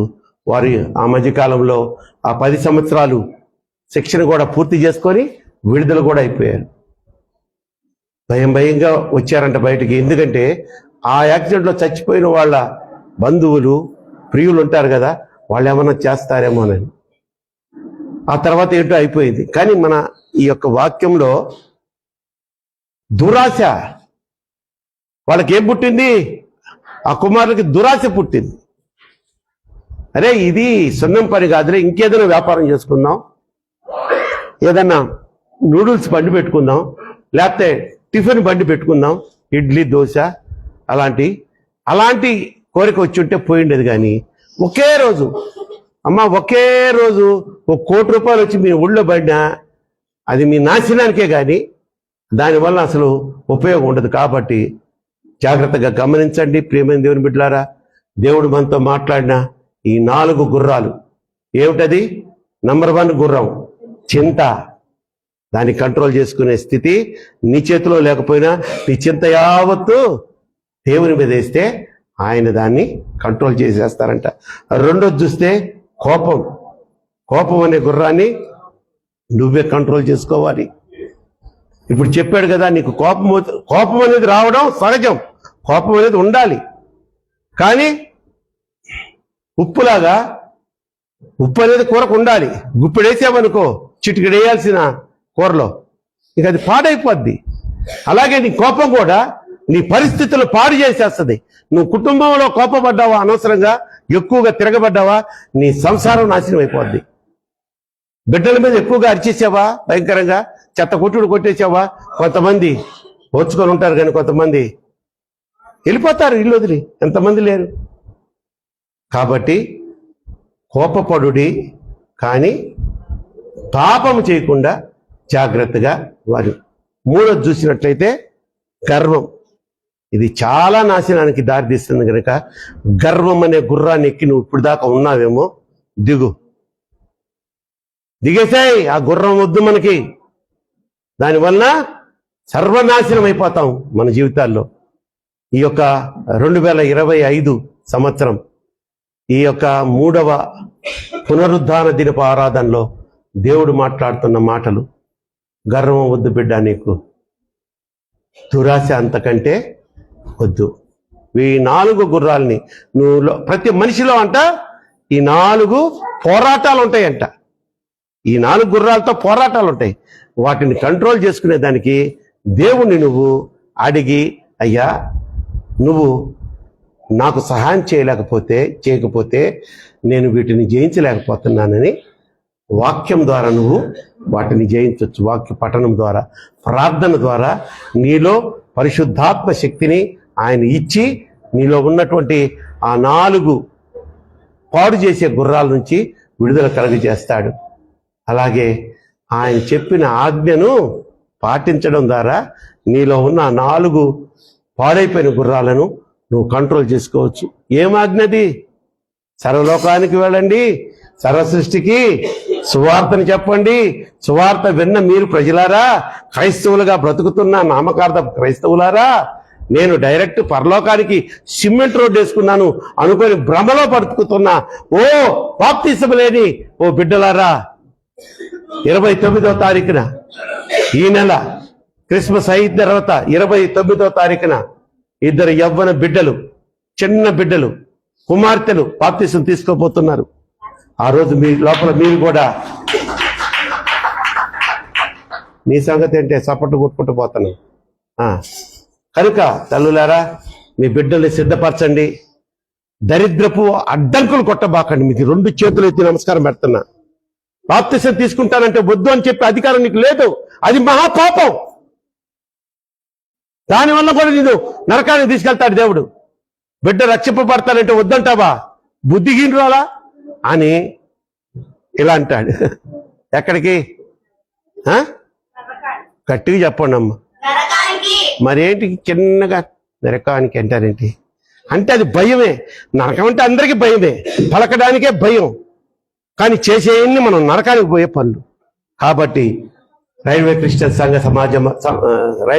సమాజమా, సంఘ సభ్యులారా, ప్రభు మాట్లాడిన ఈ మాటలను మీరు బాగుగా చాలా సింపుల్గా చెప్పారు. ఏం కష్టం లేదు ఇందులో. నువ్వు చింతిస్తున్నావా? గర్వపడుతున్నావా? కోపపడుతున్నావా? దురాశలో ఉన్నావా? కంట్రోల్ చేసుకో. నీ సొంతగా కంట్రోల్ చేసుకోవాలని ప్రయత్నిస్తే నీ వల్ల కాలేదా? ప్రభు సహాయం అడుగు. అటువంటి కృప దేవాది దేవుడు మనందరికీ అనుగ్రహించునుగాక. తలలు వంచండి, చిన్న ప్రార్థన చేసుకోండి. ఏ చింతతో వచ్చావో నువ్వు ఈరోజు సంఘానికి, ఇప్పుడే ఆ చింత యావత్తు దేవునికి అప్పచెప్పు. ఏ చింతతో నువ్వు వచ్చావో ఆ చింత యావత్తు దేవుని మీద వేసే భారం. ప్రయాసపడి భారము మోయిస్తున్నటువంటి భూజనులారా, నా వద్దకు రండి. పింకి,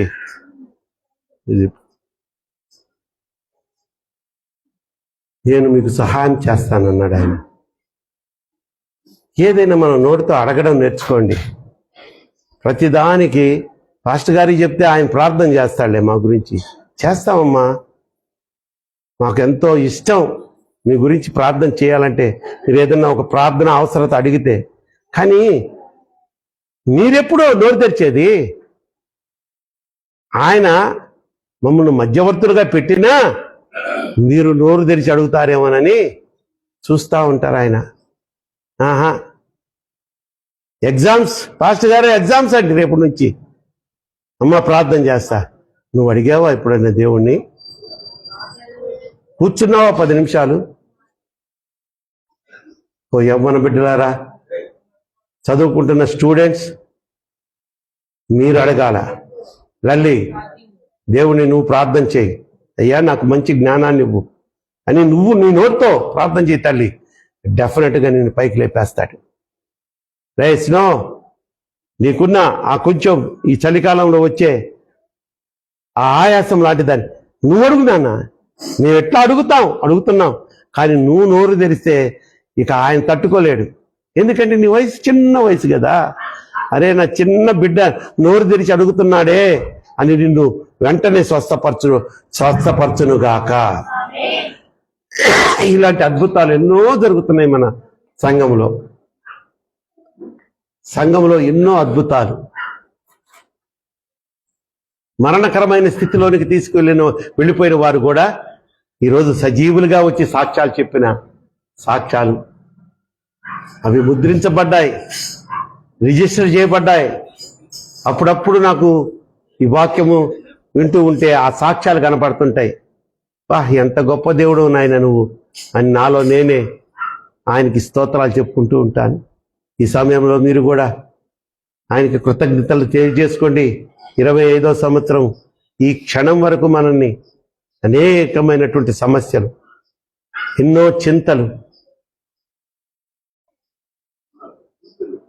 ఎంతో అవమానాల నుంచి, ఎన్నో కీడుల నుంచి, అనారోగ్యాల నుంచి కాపాడమే కాకుండా, సజీవులుగా ఉంచడమే కాకుండా ఈ ఆరాధనకు నిన్ను తోడుకుని వచ్చాడు ఆయన. ఒక్క మంచి స్తోత్రం చెప్పండి దేవునికి. హల్లెలూయా. ప్రభువా స్తోత్రం. మీరు మాట్లాడిన మాటలు బిడ్డలు శ్రద్ధగా విన్నారయ్యా, అర్థం చేసుకున్నారని నేను అనుకుంటున్నాను. నాకైతే బాగా అర్థమైందయ్యా మీరు మాట్లాడిన మాటలు. బిడ్డలకి ఆ శక్తినివ్వండి, కంట్రోల్ చేసుకునే శక్తినివ్వండి అయ్యా. గర్వాన్ని కంట్రోల్ చేసుకునే శక్తి, చింతని మీ మీద మీకు అప్పగించి ధైర్యంగా ఉండే శక్తి, కోపం అనే శక్తి, దురాశని జయించే శక్తిని వారికి ఇచ్చి వారిని పరిశుద్ధులుగా మార్చి నీ కృపలో భద్రపరచమని మరొకసారి అల్పుడను, అయోగ్యుడను, ఎన్నికలేని వాడను నన్ను ఈ యొక్క వాక్య పరిచయంలో వినియోగించుకున్నందుకు స్తోత్రాలు చెల్లిస్తూ యేసు నామములో ఈ ప్రార్థన మీకు సమర్పించి బ్రతిమలాడి వేడుకొంచున్నాను నా పరమ తండ్రి, ఆమేన్. అందరికీ వందనాలు తల్లి. కృతజ్ఞత కానుకలు సమర్పించుకున్నటకు సిద్ధపడి వచ్చిన వారు ఎవరైనా ఉన్నట్లయితే దయచేసి త్వరగా రండి. మీ కొరకు ప్రత్యేకంగా ప్రార్థన చేయబడుతుంది. అలాగే మొక్కుబడి కానుకలు కానీ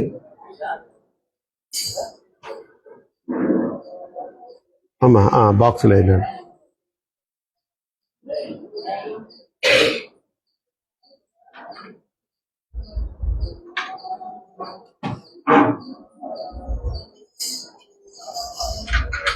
ప్రార్థన చేసుకుందాం.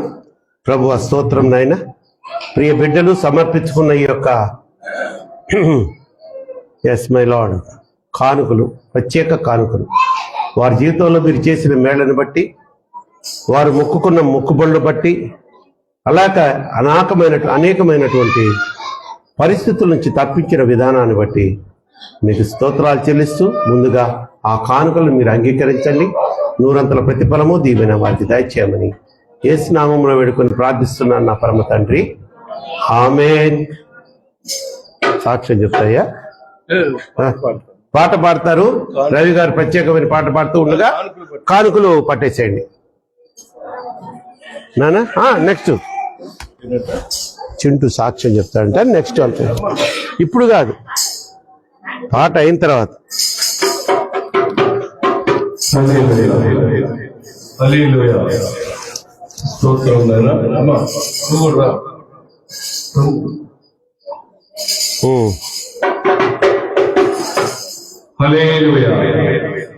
అందరు గట్టిగా చెప్పండి.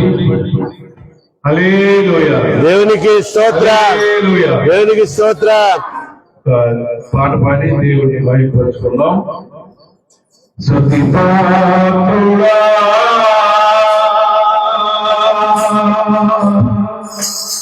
స్తోత్రార్హుడా స్తుతులందుకో పూజార్హుడా స్తుతిపాత్రుడా స్తుతులందుకో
చక్కని స్తుతి గీతంతో ప్రభువుని మహింపరిచినటువంటి రవి గారికి సంఘపక్షముగా వందనాలు తెలియజేస్తున్నాను.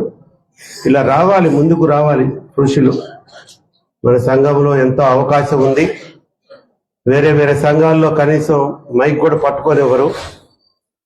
మరి మన సంఘంలో ఏమో మేము పిలుస్తా ఉన్నా కూడా మీరు రావట్లేదు. ఈ చక్కటి అవకాశాన్ని మరి వినియోగించుకోండి. నూతన సంవత్సరంలోనైనా పురుషులు 10:30 కల్లా వచ్చేసి మీరు చక్కగా ఒక 4-3 కలిసి పాటల ద్వారా మహిమపరుస్తూ ఉండండి దేవుడు. అది మీకు ఎంతో మంచిది, సంఘానికి కూడా ఎంతో శ్రేయస్కరం. కనుక ఇప్పుడు మన మధ్యలో ప్రణబ్ కుమార్ చార్లెస్ గారు అంటే మీకు చాలా కష్టంగా ఉంటుంది. చింటూ అంకుల్ అంటే మీ అందరికీ తెలుసు. కనకపోడు మన సంఘంలో ప్రతి 3వ ఆదివారం వాక్యం అందించిన మా కుమారుడు చిన్న సాక్ష్యం పంచుకోవాలని ఆశపడుతున్నారు. కనుక నాయన రామ్మ.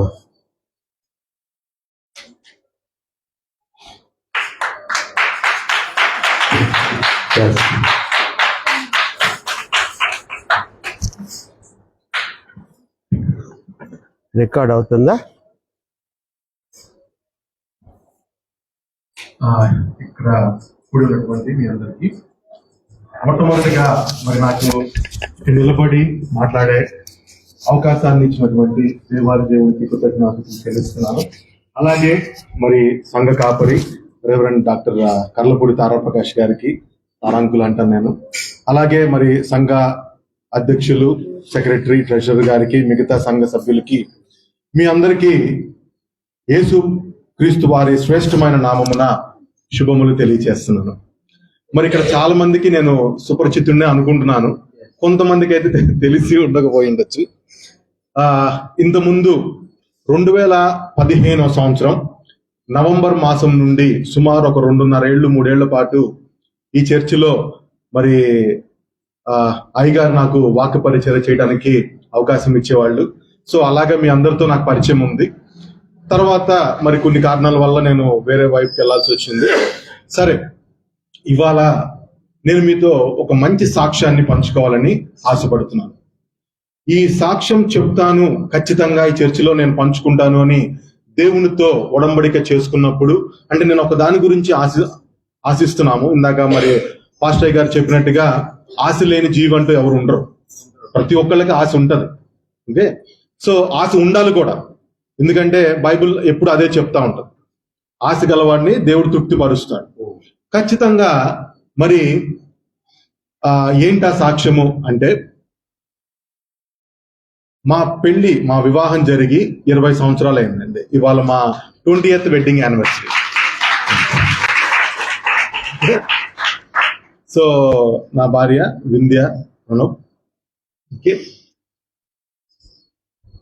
పెళ్ళప్పుడు అంటే మాది కొంచెం లవ్ మ్యారేజ్. ఈ డిస్కషన్ లోకి నేను వెళ్ళదలుచుకోలేదు. ఓకే,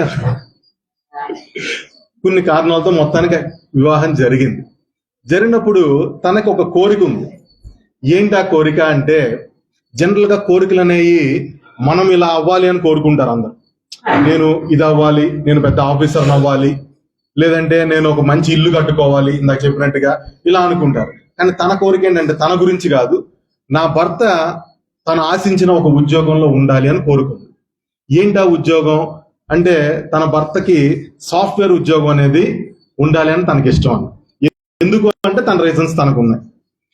సరే, ఫస్ట్ మొట్టమొదటిగా నేను కూడా ప్రయత్నం చేశాము, అవ్వలేదు. నేను టీచింగ్ లో ఉండేవాడిని అండి. ఇంజనీరింగ్ కాలేజ్లో ప్రొఫెసర్ గా పనిచేశాను. 20 సంవత్సరాల పాటు అదే వృత్తిలో కొనసాగాను. కానీ ఎందుకనో తన మనసులో, ఓపెన్ గా చెప్తున్నాను, ఒక రకమైనటువంటి దిగులు ఏర్పడతా ఉంది. అంటే తనకిష్టం తన భర్త సాఫ్ట్వేర్ ఇంజనీర్ అవ్వటం అనేది. కానీ ఒక్కసారి ఆలోచన చేయండి, ఇక్కడ యవనస్తులు ఉంటే వాళ్ళకి అర్థమవుతాయి. 45 సంవత్సరాలు నాకు వచ్చినాయి. ఇప్పుడు నేను కొత్తగా ఒక ఇండస్ట్రీలోకి వెళ్ళాలి అంటే, సాఫ్ట్వేర్ ఫీల్డ్ లోకి వెళ్ళాలి అంటే బహుశా నన్ను ఎవరు రానివ్వరు. అంటే రక్షణ చెప్పుద్ది అడిగితే. ఎందుకంటే 45 years కి ఎవరు వెళ్ళరండి. అయితే 25కి వెళ్తారు, 30కి వెళ్తారు మాక్సిమం, అంతే. కానీ ఈ వయసులో ఒక పక్క టీచింగ్ లో చూస్తే ఆల్రెడీ 20 ఏళ్ళ ఎక్స్పీరియన్స్ ఉంది. ఓకే, ఆల్మోస్ట్ ఇంకా రేపు డాక్టరేట్ కనుక వస్తే కొన్ని కాలేజ్లో అయితే ప్రిన్సిపల్ గా కూడా వెళ్ళొచ్చు నేను. ఇలాంటి పరిస్థితి. కానీ తన కోరిక తీర్చకపోతే నాకు ఒక రకంగా అనిపిస్తాం. ఇది తన ప్యాషన్. జాగ్రత్తగా వినండి. యువతలకు వస్తే నా ప్యాషన్ ఏంటి అంటే, నాకు బాగా ప్యాషన్ అంటే తెలుసు కదా, చాలా అత్యంతమైనటువంటి కోరిక, బలమైనటువంటిది. అది చేయకపోతే మనిషి నిలబడలేడు. నాకు అలాంటి కోరిక ఏంటంటే వాక్యాన్ని పంచుకోవడం. నాకు ఈ ఉద్యోగాల పట్ల వాటన్నిటికంటే వాక్యం పంచుకోవడం అనేది చాలా ఇష్టం. సరే, ఇది తన ప్యాషన్, ఇది నా ప్యాషన్, రెండు బాగున్నాయి. మరి ఏంటంటే ఇబ్బంది ఏంటి అంటే, ఇప్పుడు నేను నా స్నేహితులు కొంతమంది సాఫ్ట్వేర్ ఇండస్ట్రీలోకి వెళ్ళారు. కానీ ఎలా వెళ్ళారంటే, ఒక 4-5 ఏళ్ల పాటు ఆల్రెడీ సాఫ్ట్వేర్ లో పనిచేశామని చెప్పి ఫేక్ డాక్యుమెంట్స్ క్రియేట్ చేసుకొని వెళ్ళారు. మీకు అర్థమవుతుందా? మేము 4-5 ఏళ్ల నుంచి చేసామండి అని చెప్పి ఫేక్ డాక్యుమెంట్ పెడితే వాళ్ళు ఇంటర్వ్యూ చేస్తారు, వీళ్ళు ఏదో క్వాలిఫై అవుతారు, డబ్బులు పెడతారు, ఇలా ఏదో జరుగుతాయి, మొత్తం మీద ఉద్యోగం వస్తుంది. అలా తయారు చేసుకొని వెళ్ళాలి. ఇప్పుడు నా మనస్సాక్షి దానికి అంగీకరించట్లేదు. ఎందుకంటే నేను నిజంగా అలా ఫేక్ పెట్టుకుని వెళ్తే నాకు ఉద్యోగం వస్తుందంటే ఖచ్చితంగా వస్తుంది, నేను చెప్పగలను. కానీ మరి నేను వాక్య పరిచర్య ఎలా చేయాలి? నేను ఏమని బోధించాలి? ఎవరికైనా చెప్పేటప్పుడు ఏమంటారు, రే నువ్వేమో మైక్ పట్టుకొని ఓ దేవుని వాక్యాలు చెప్తున్నావు, మరి నువ్వే ఫేక్ పెట్టుకుని వెళ్ళావు, ఇంకా నువ్వు జాబ్ తెచ్చుకుంది ఏంటని అంటే, అప్పుడు ఏం చేయాలి? నేను ఆ పరిచర్య చేయడం అనేది ఇంకా ఆపేసేయాలి. ఒకవేళ ఆపేయాలి అన్న ఆలోచన నాకు వస్తేనే నేను భరించలేనటువంటి పరిస్థితి. నిజంగా నాకు ఆ ఫీలింగ్ ఎలా ఉండేదంటే వర్ణనాతీతం. మనిషిని పనుకుంటే ఎవరన్నా ఒక 2-3 కలిసి దిండి పెట్టి తలకే మొఖాన్ని నొక్కేశారు అనుకోండి, ఊపిరి అన్నట్టుగా ఉంటుంది. అలా అనిపించేది. ఎందుకంటే నేను బైబిల్ పట్టుకోకుండా, వాక్యం చెప్పకుండా, చదువుకోకుండా, బైబిల్ అధ్యయనం చేయకుండా నేను ఉండలేను, నా వల్ల కాదు. ఎందుకంటే దేవుడు నన్ను అలా నడిపించుకున్నాడు. సో నా ప్యాషన్ వైపు వెళ్తేనేమో తన కోరిక నెరవేరదు, తన వైపు వెళ్తేనేమో నా ప్యాషన్ నెరవేరదు. మరి ఇలాంటి సమయంలో ఏం చేయాలి అని అనుకున్నా. ఇంకా ఏదైతే అయింది తన కోరిక మేరకు తీర్చేద్దాం. 20th వెడ్డింగ్ డే వస్తుంది. 20th వెడ్డింగ్ డే గిఫ్ట్ కింద తనకి ఎలా అయినా సరే నేను సాఫ్ట్వేర్ ఇంజనీర్ అయ్యి తన చేతిలో న్యూస్ పెడదామని చెప్పి డిసైడ్ అయిపోయి కాలేజీలో, నేను లయోలా ఇంజనీరింగ్ కాలేజ్లో పనిచేస్తున్నాను, చెప్పేశాను వాళ్ళకి నేను మానేస్తున్నానండి కాలేజీ. సో వాళ్ళు షాక్ అయిపోయారు. సార్ మీరు 9 ఏళ్ల నుంచి ఈ కాలేజీలో పనిచేస్తున్నారు, ఇప్పుడు సడన్ గా మానేయడం ఏంటి అని. అంటే లేదండి నాకు వేరే ఆలోచనలు ఉన్నాయి, నేను మానేస్తున్నాను. సో వాళ్ళు చాలా బాధపడ్డారు, చాలా డిస్కషన్ జరిగినాయి. మీకు ఇంకేమైనా తక్కువైతే చెప్పండి, శాలరీ ఏమైనా తక్కువైందా, లేదా ఇంకేమైనా డిజిగ్నేషన్ కావాలా, ఇంకేమైనా అన్ని అడిగారు. లేదంటే నేను మానేస్తున్నాను.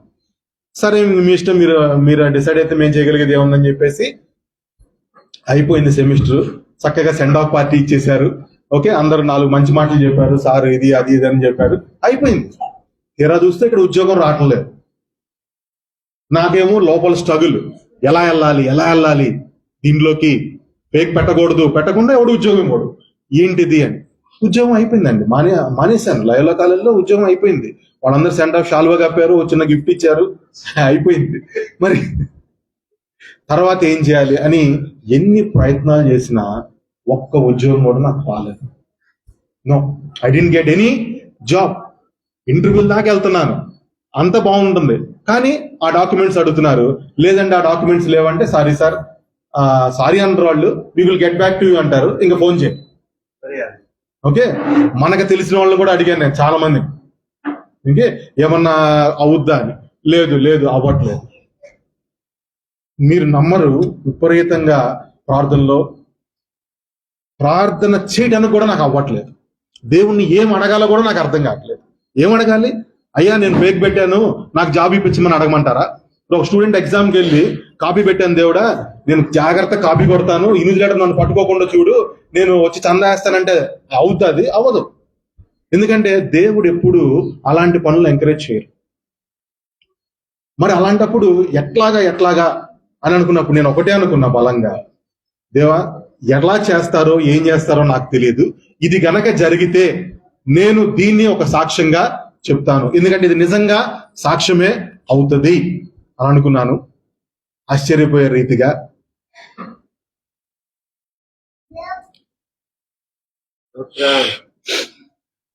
దేవుడు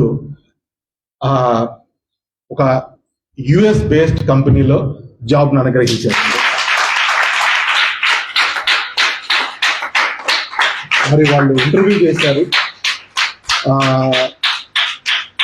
ఆ కంపెనీ వైస్ ప్రెసిడెంట్ మాట్లాడి ఒకటే అన్నారు, నీ పాస్ట్ ఓకే ఇదంతా బాగానే ఉంది, నేను దాని గురించి ఏం అడగట్లేదు, ఇక నుంచి నువ్వు ఎలాగైతే చేస్తావు అనేది మాకు ఇంపార్టెంట్, సో నీకు మంచి రిజల్టే వస్తుంది అన్నారు. ఓకే, ఇది జరిగింది నవంబర్లో ఇంటర్వ్యూ జరిగింది. సో ఇంకా రోజులు లెక్క పెట్టుకుంటున్నాను, వస్తుంది. నవంబర్ 1 వారం అయింది, 2 వారాలు అయింది, 3 వారాలు అయింది, ఇంకా ఆల్మోస్ట్ అయిపోయింది. ఇంకా నాకు నిరాశ అనేది పెరిగిపోతుంది. నిరాశ అనేది ఒక ఊబిలాంట, అది మనల్ని డే బై డే లోపల తీసుకెళ్ళిపోతా. నా పరిస్థితి అలాగే ఉంది. బైబిల్ ఓపెన్ చేయాలంటే రావటం లేదు. మీకు తెలుసు, బహుశా కొంతమందికి తెలిసి ఉంటుంది, నేను ప్రతిరోజు పొద్దున ఒక వాక్యం పెడతాను ఈ ఫేస్బుక్ లో కానీ వాట్సాప్ లో కానీ, రోజు ఒక 5 నిమిషాల వాక్యం అన్నమాట. అది చెప్పాలంటే కూడా మనసు రావట్లేదు. ఓకే, ఇంకా తనతో చెప్పేశాను, ఇంకా లేదులే, ఇంకా అవ్వదు, ఇది నువ్వు తిట్టుకున్నా ఏమనుకున్నా కానీ ఇది అవ్వదు, నేను మళ్ళీ వేరే కాలేజ్కి వెళ్ళిపోతాను, బహుశా కేఎల్ యూనివర్సిటీకో లేదంటే ఏదన్నా కాలేజ్ అని చెప్పేసి అప్లై చేసేసుకుంటానని చెప్పేసి, ఇంకా నోటిఫికేషన్ పడితే డిసెంబర్లో జనరల్గా పడతాయి అని వెళ్ళిపోతానని కూడా చెప్పేశాను. కానీ ఆశ్చర్యపోయే రీతిగా డిసెంబర్ 1వ ఆదివారం జరిగింది. ఫస్ట్ సెండ్ అయిన తర్వాత నెక్స్ట్ డిసెంబర్ 8న వాళ్ళు ఫోన్ చేసి వీఆర్ ఆఫరింగ్ యూ జాబ్ అని చెప్పారు. అందులో కూడా ఏంటంటే వర్క్ ఫ్రమ్ హోమ్, ఇంట్లో కూర్చొనే చేయటం. Okay, so very happy. మీరు ఎప్పుడు జాయిన్ అవుతారో మీ ఇష్టం అన్నారు. మనం ఆల్రెడీ డెస్పరేట్గా ఎదురు చూస్తున్నాం, ఒక రోజు నుంచి కాదు, కొన్ని సంవత్సరాల నుంచి. నాకంటే తను ఎక్కువ ఎదురు చూస్తుంది. తనైతే ఆ రోజు అన్కంట్రోలబుల్ అయిపోయింది అనమాట. అంటే లోపల జాబ్ రావటం అనేది చిన్న విషయమేనండి, ఎందుకంటే చాలా మంది సాఫ్ట్వేర్ ఇంజనీర్స్ ఉన్నారు. చూడండి, పెళ్ళవగానే 1 సంవత్సరానికో 2 సంవత్సరాలకో పిల్లలు కలిగితే అది దేవుని ఆశీర్వాదం, అది సహజంగా జరిగిద్ది. కానీ బైబిల్లో ఒక వ్యక్తి ఉన్నాడు, పెళ్ళైన 5 ఏళ్ళు ఎదురు చూశాడు, 10 ఏళ్ళు ఎదురు చూశాడు, అతని వయసు 30 వచ్చింది, 40 వచ్చింది, 50, 60, 70, 80, 90 దాటిపోయింది. కానీ అతను ఎదురు చూస్తూనే ఉన్నాడు. 100వ సంవత్సరంన దేవుడు అతనికి ఒక కుమారుణ్ణి అనుగ్రహించాడు. ఈ మధ్యలో చాలా ప్రయత్నాలు చేశారు, మానవ ప్రయత్నాలు, కానీ దేవుడు చెప్తూనే ఉన్నాడు నీకు అనుగ్రహిస్తాను అని చెప్తున్నాడు. 100వ సంవత్సరంలో అనుగ్రహించాడు. తెలుసా ఆయన ఎవరో? అబ్రహాము. మరి మనం అనుకున్నగానే దేవుడు కలుగు చేస్తే దాన్ని ఆశీర్వాదం అంటారు. వెయిట్ చేయించి చేస్తే అది వాగ్దాన నెరవేర్పు అంటారు. వాగ్దానం దేవుడిస్తే అది నెరవేర్చి తీరుతాడు. అందులో నోట్. కానీ ఈ మధ్యలో మనం ఎంత ఓర్పు కలిగి ఉంటామనేదే దేవుడు దాన్ని పరీక్షిస్తూ ఉంటాడు. ఓకే, అబ్రహాంకి వాగ్దానం చేశాడు, నిన్ను జనములకి తండ్రిగా చేస్తానని. అబ్రహాం అనుకుంటాడు, బాబు ఒక్క కొడుకే లేడు, ఇంక నువ్వు జనాలకి తండ్రిని ఎక్కడ చేస్తావు అని. చేశాడా లేదా? ఈ రోజు కూడా మనం అందరము అబ్రహాము సంతానమే. దేవుని యేసు ప్రభు వారి రక్తంలో కడగబడిన ప్రతి ఒక్కరము అబ్రహాము సంతానమే. విశ్వాసంతో యేసు ప్రభుని అంగీకరించిన వాళ్ళందరూ అబ్రహాము సంతానమే. అది దేవుని యొక్క వాగ్దానం. That is the power of God's promise. రేపొద్దున న్యూ ఇయర్ కి మీకు అందరికీ పాస్టర్ గారు వాగ్దానాలు ఇస్తారు. వాటిని పడేయకండి, భద్రపరచుకోండి. చూడండి, నా దగ్గర ఎన్ని ఉంటాయో అన్ని ఆర్సిఎస్ సంఘమే. మొత్తం ఇందులో ఏ ఒక్కటి కూడా తప్పుపోదు. ఓకే, నమ్ముట నీ వల్ల అయితే నమ్మువానికి సాధ్యం.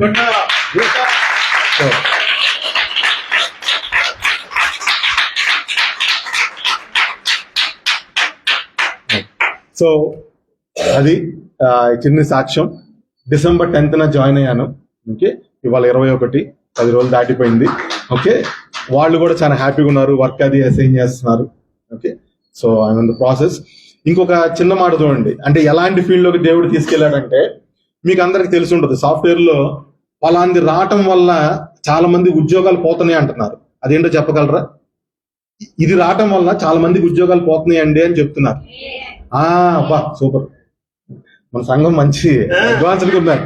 ఓకే, ఆర్టిఫిషియల్ ఇంటెలిజెన్స్ అండి, అది రావటం వల్ల చాలా మందికి ఉద్యోగాలు పోతున్నాయి అంటున్నారు. కానీ దేవుడు ఎంత ఆశ్చర్యకరుడు అంటే నన్ను తీసుకెళ్లి దాంట్లోనే జాబ్ లో పెట్టాడు. Okay, so artificial intelligence side లోనే పెట్టాడు. ఓకే, దేవుడు ఎప్పుడు అంతేనండి, చాలా మనం ఊహించిన దానికంటే మనకు అర్థం కాదు. మనం చేయాల్సిన ఏంటంటే ఆయన యందు విశ్వాసం కలిగి ఉండటం. ఓకే, మధ్యలో విశ్వాసం కొంచెం డౌన్ అవుతున్నప్పుడు, పాస్టర్లతో మాట్లాడినప్పుడు, సంఘ సభ్యులతో మాట్లాడుతున్నప్పుడు వాళ్ళ మాటలు మనకి బూస్టింగ్ ఇస్తాయి. తర్వాత అలా నడిస్తే దేవుడు ఒక అద్భుతంగా ఆయన గమ్యస్థానానికి తీసుకెళ్తారు. దేవుడు ఈ చిన్ని సాక్ష్యాన్ని మరి దీవించును గాక. అలాగే ఇంకొక చిన్న మాట ఏంటంటే, మరి ఇంత ముందులాగా మరి పాస్టర్ గారు మళ్ళీ అవకాశం ఇస్తే మళ్ళీ మీ మధ్యకు వచ్చి వాక్యాన్ని పంచుకోవాలి అని నేను ఆశపడుతున్నాను. త్వరలోనే మీ అందరితో వాక్యం ద్వారా కనపడతాను. Thank you very much.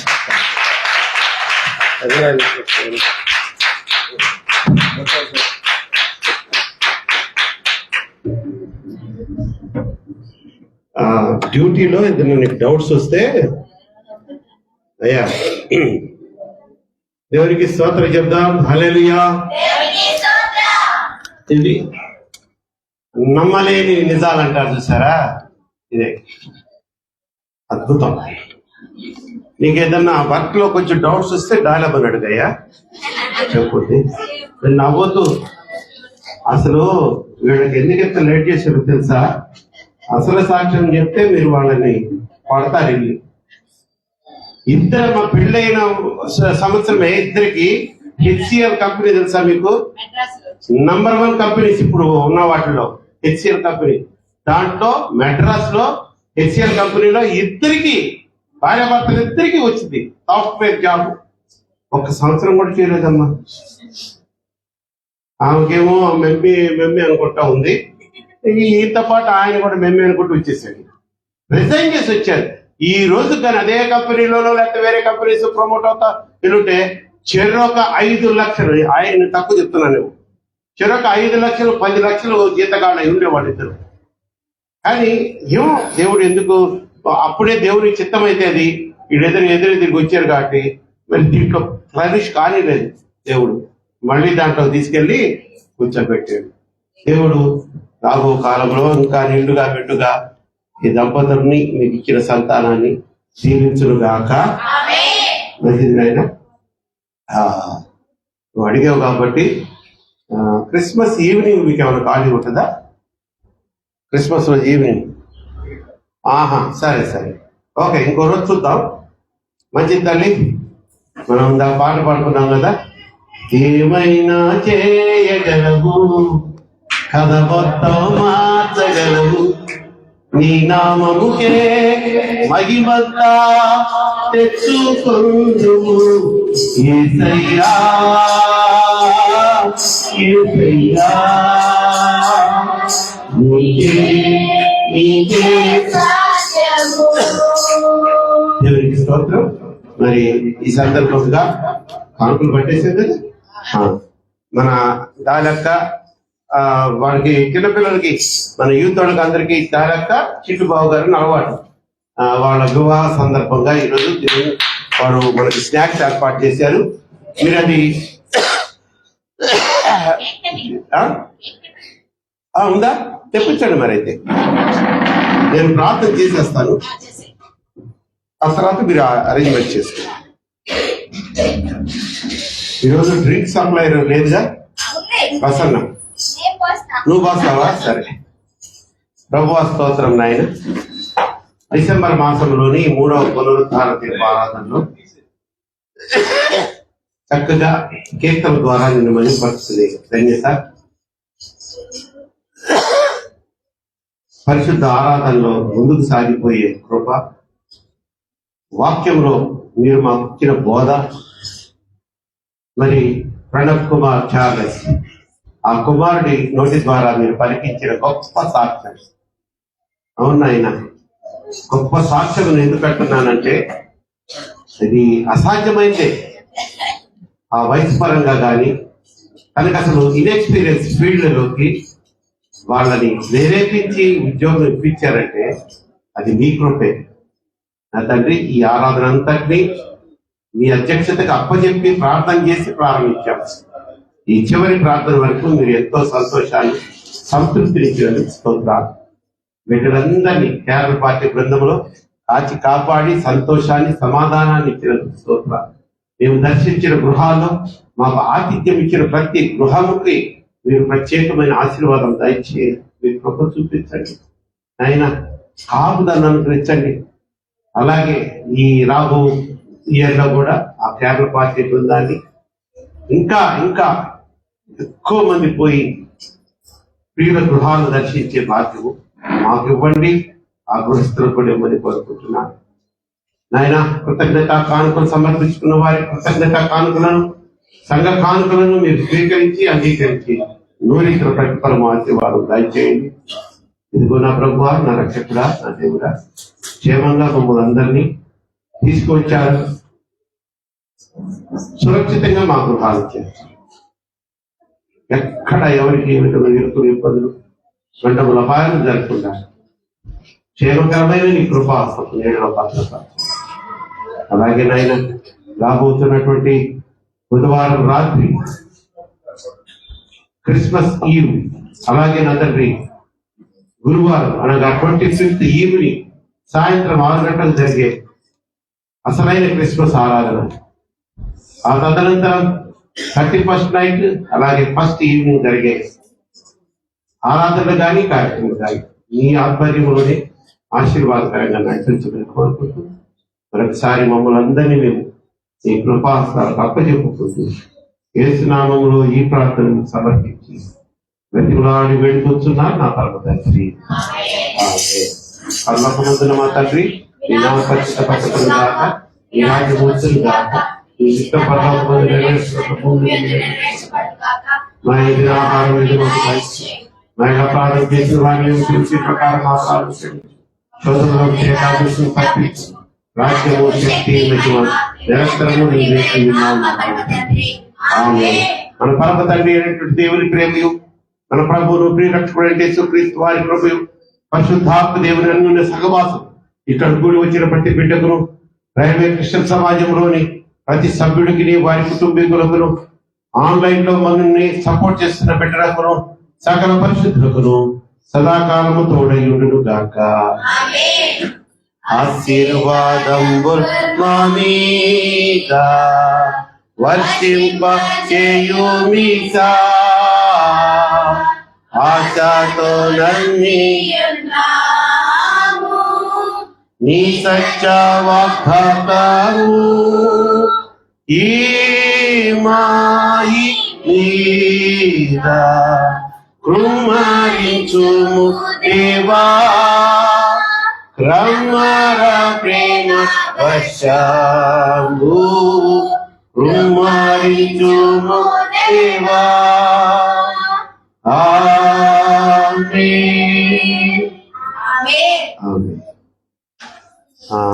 అమ్మ కేక్ కటింగ్ ఏర్పాటు చేశారు. మరి అక్కని తీసుకురండి, అక్కడి బావగారిని ఇక్కడికి.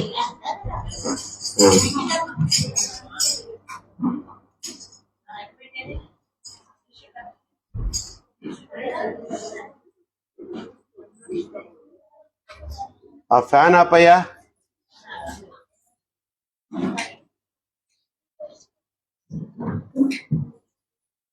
ఏం ప్రసాద్ గారు అమ్మా, అందరికి క్యాలెండర్స్ అందినయా? మన సంఘ క్యాలెండర్లు, పాకెట్ క్యాలెండర్స్ ఎవరు? Very good. దుప్పట్లు గురించి నేను ప్రకటన చేశాను. వెంటనే మన బబ్బులు పింకీ వాళ్ళ అమ్మమ్మ గారు 2 దుప్పట్లు స్పాన్సర్ చేశారు. నిర్మలమ్మ గారు స్పాన్సర్ చేశారు.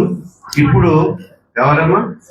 సుకన్య నిన్ననే మొన్న బాప్తిసం తీసుకున్నారు. వారు వారి కుటుంబం తరఫున వారి దుప్పట్లు స్పాన్సర్ చేశారు. ఆన్ ద స్పాట్ పోయిన వారం పద్మక్క వెంటనే 1000 రూపాయలు ఇచ్చారు. దాంతో మాకు 9 రగ్గులు వచ్చినాయి. ఒక్కొక్కటి 130 రూపీస్ ఎంత అనుకుంటా, 9 రగ్గులు వచ్చినాయి. సో దాదాపుగా చేయండి, 13-15 చేయండి. ఇంకా ఎవరన్నా ఇవ్వదలుచుకుంటే ఇక్కడే ఇవ్వాలని రూల్ ఏం లేదు. మీరు దారిలో వెళ్ళేటప్పుడు ఎవరన్నా పడుకోనున్నారు రోడ్డు పక్కన, మీరు ఇవ్వాలనుకున్న 1, 2 వాళ్ళకి ఇచ్చేసేది. అమ్మా అలాగే చెప్పానా? సరే అమ్మ, కట్ చేయండి.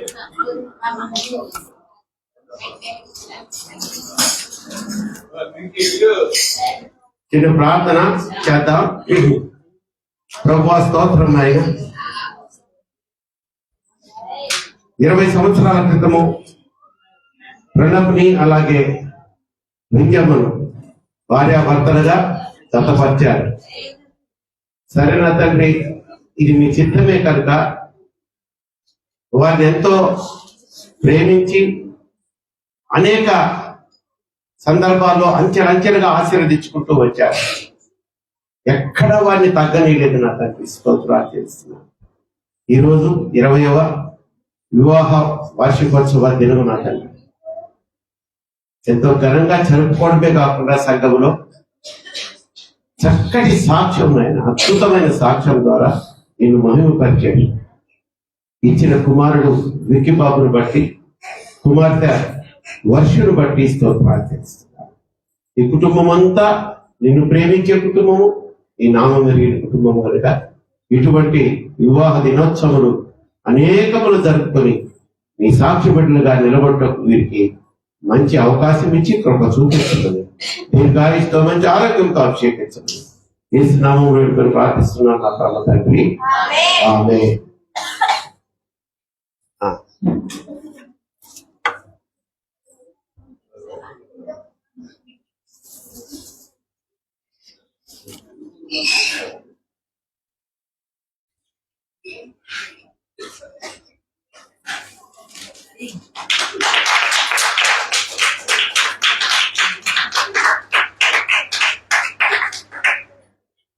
Happy wedding day. Happy wedding day to you. Happy anniversary to you. Happy wedding day to you.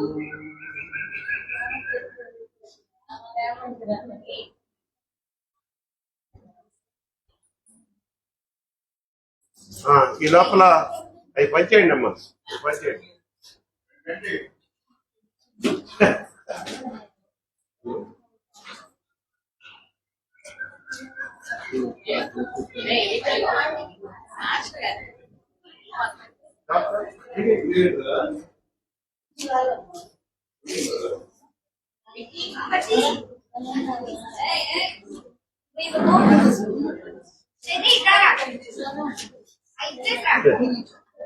ఏమ్మా? నువ్వు తీసుకోరా ఒకటి పట్టుకోండి పంపండి.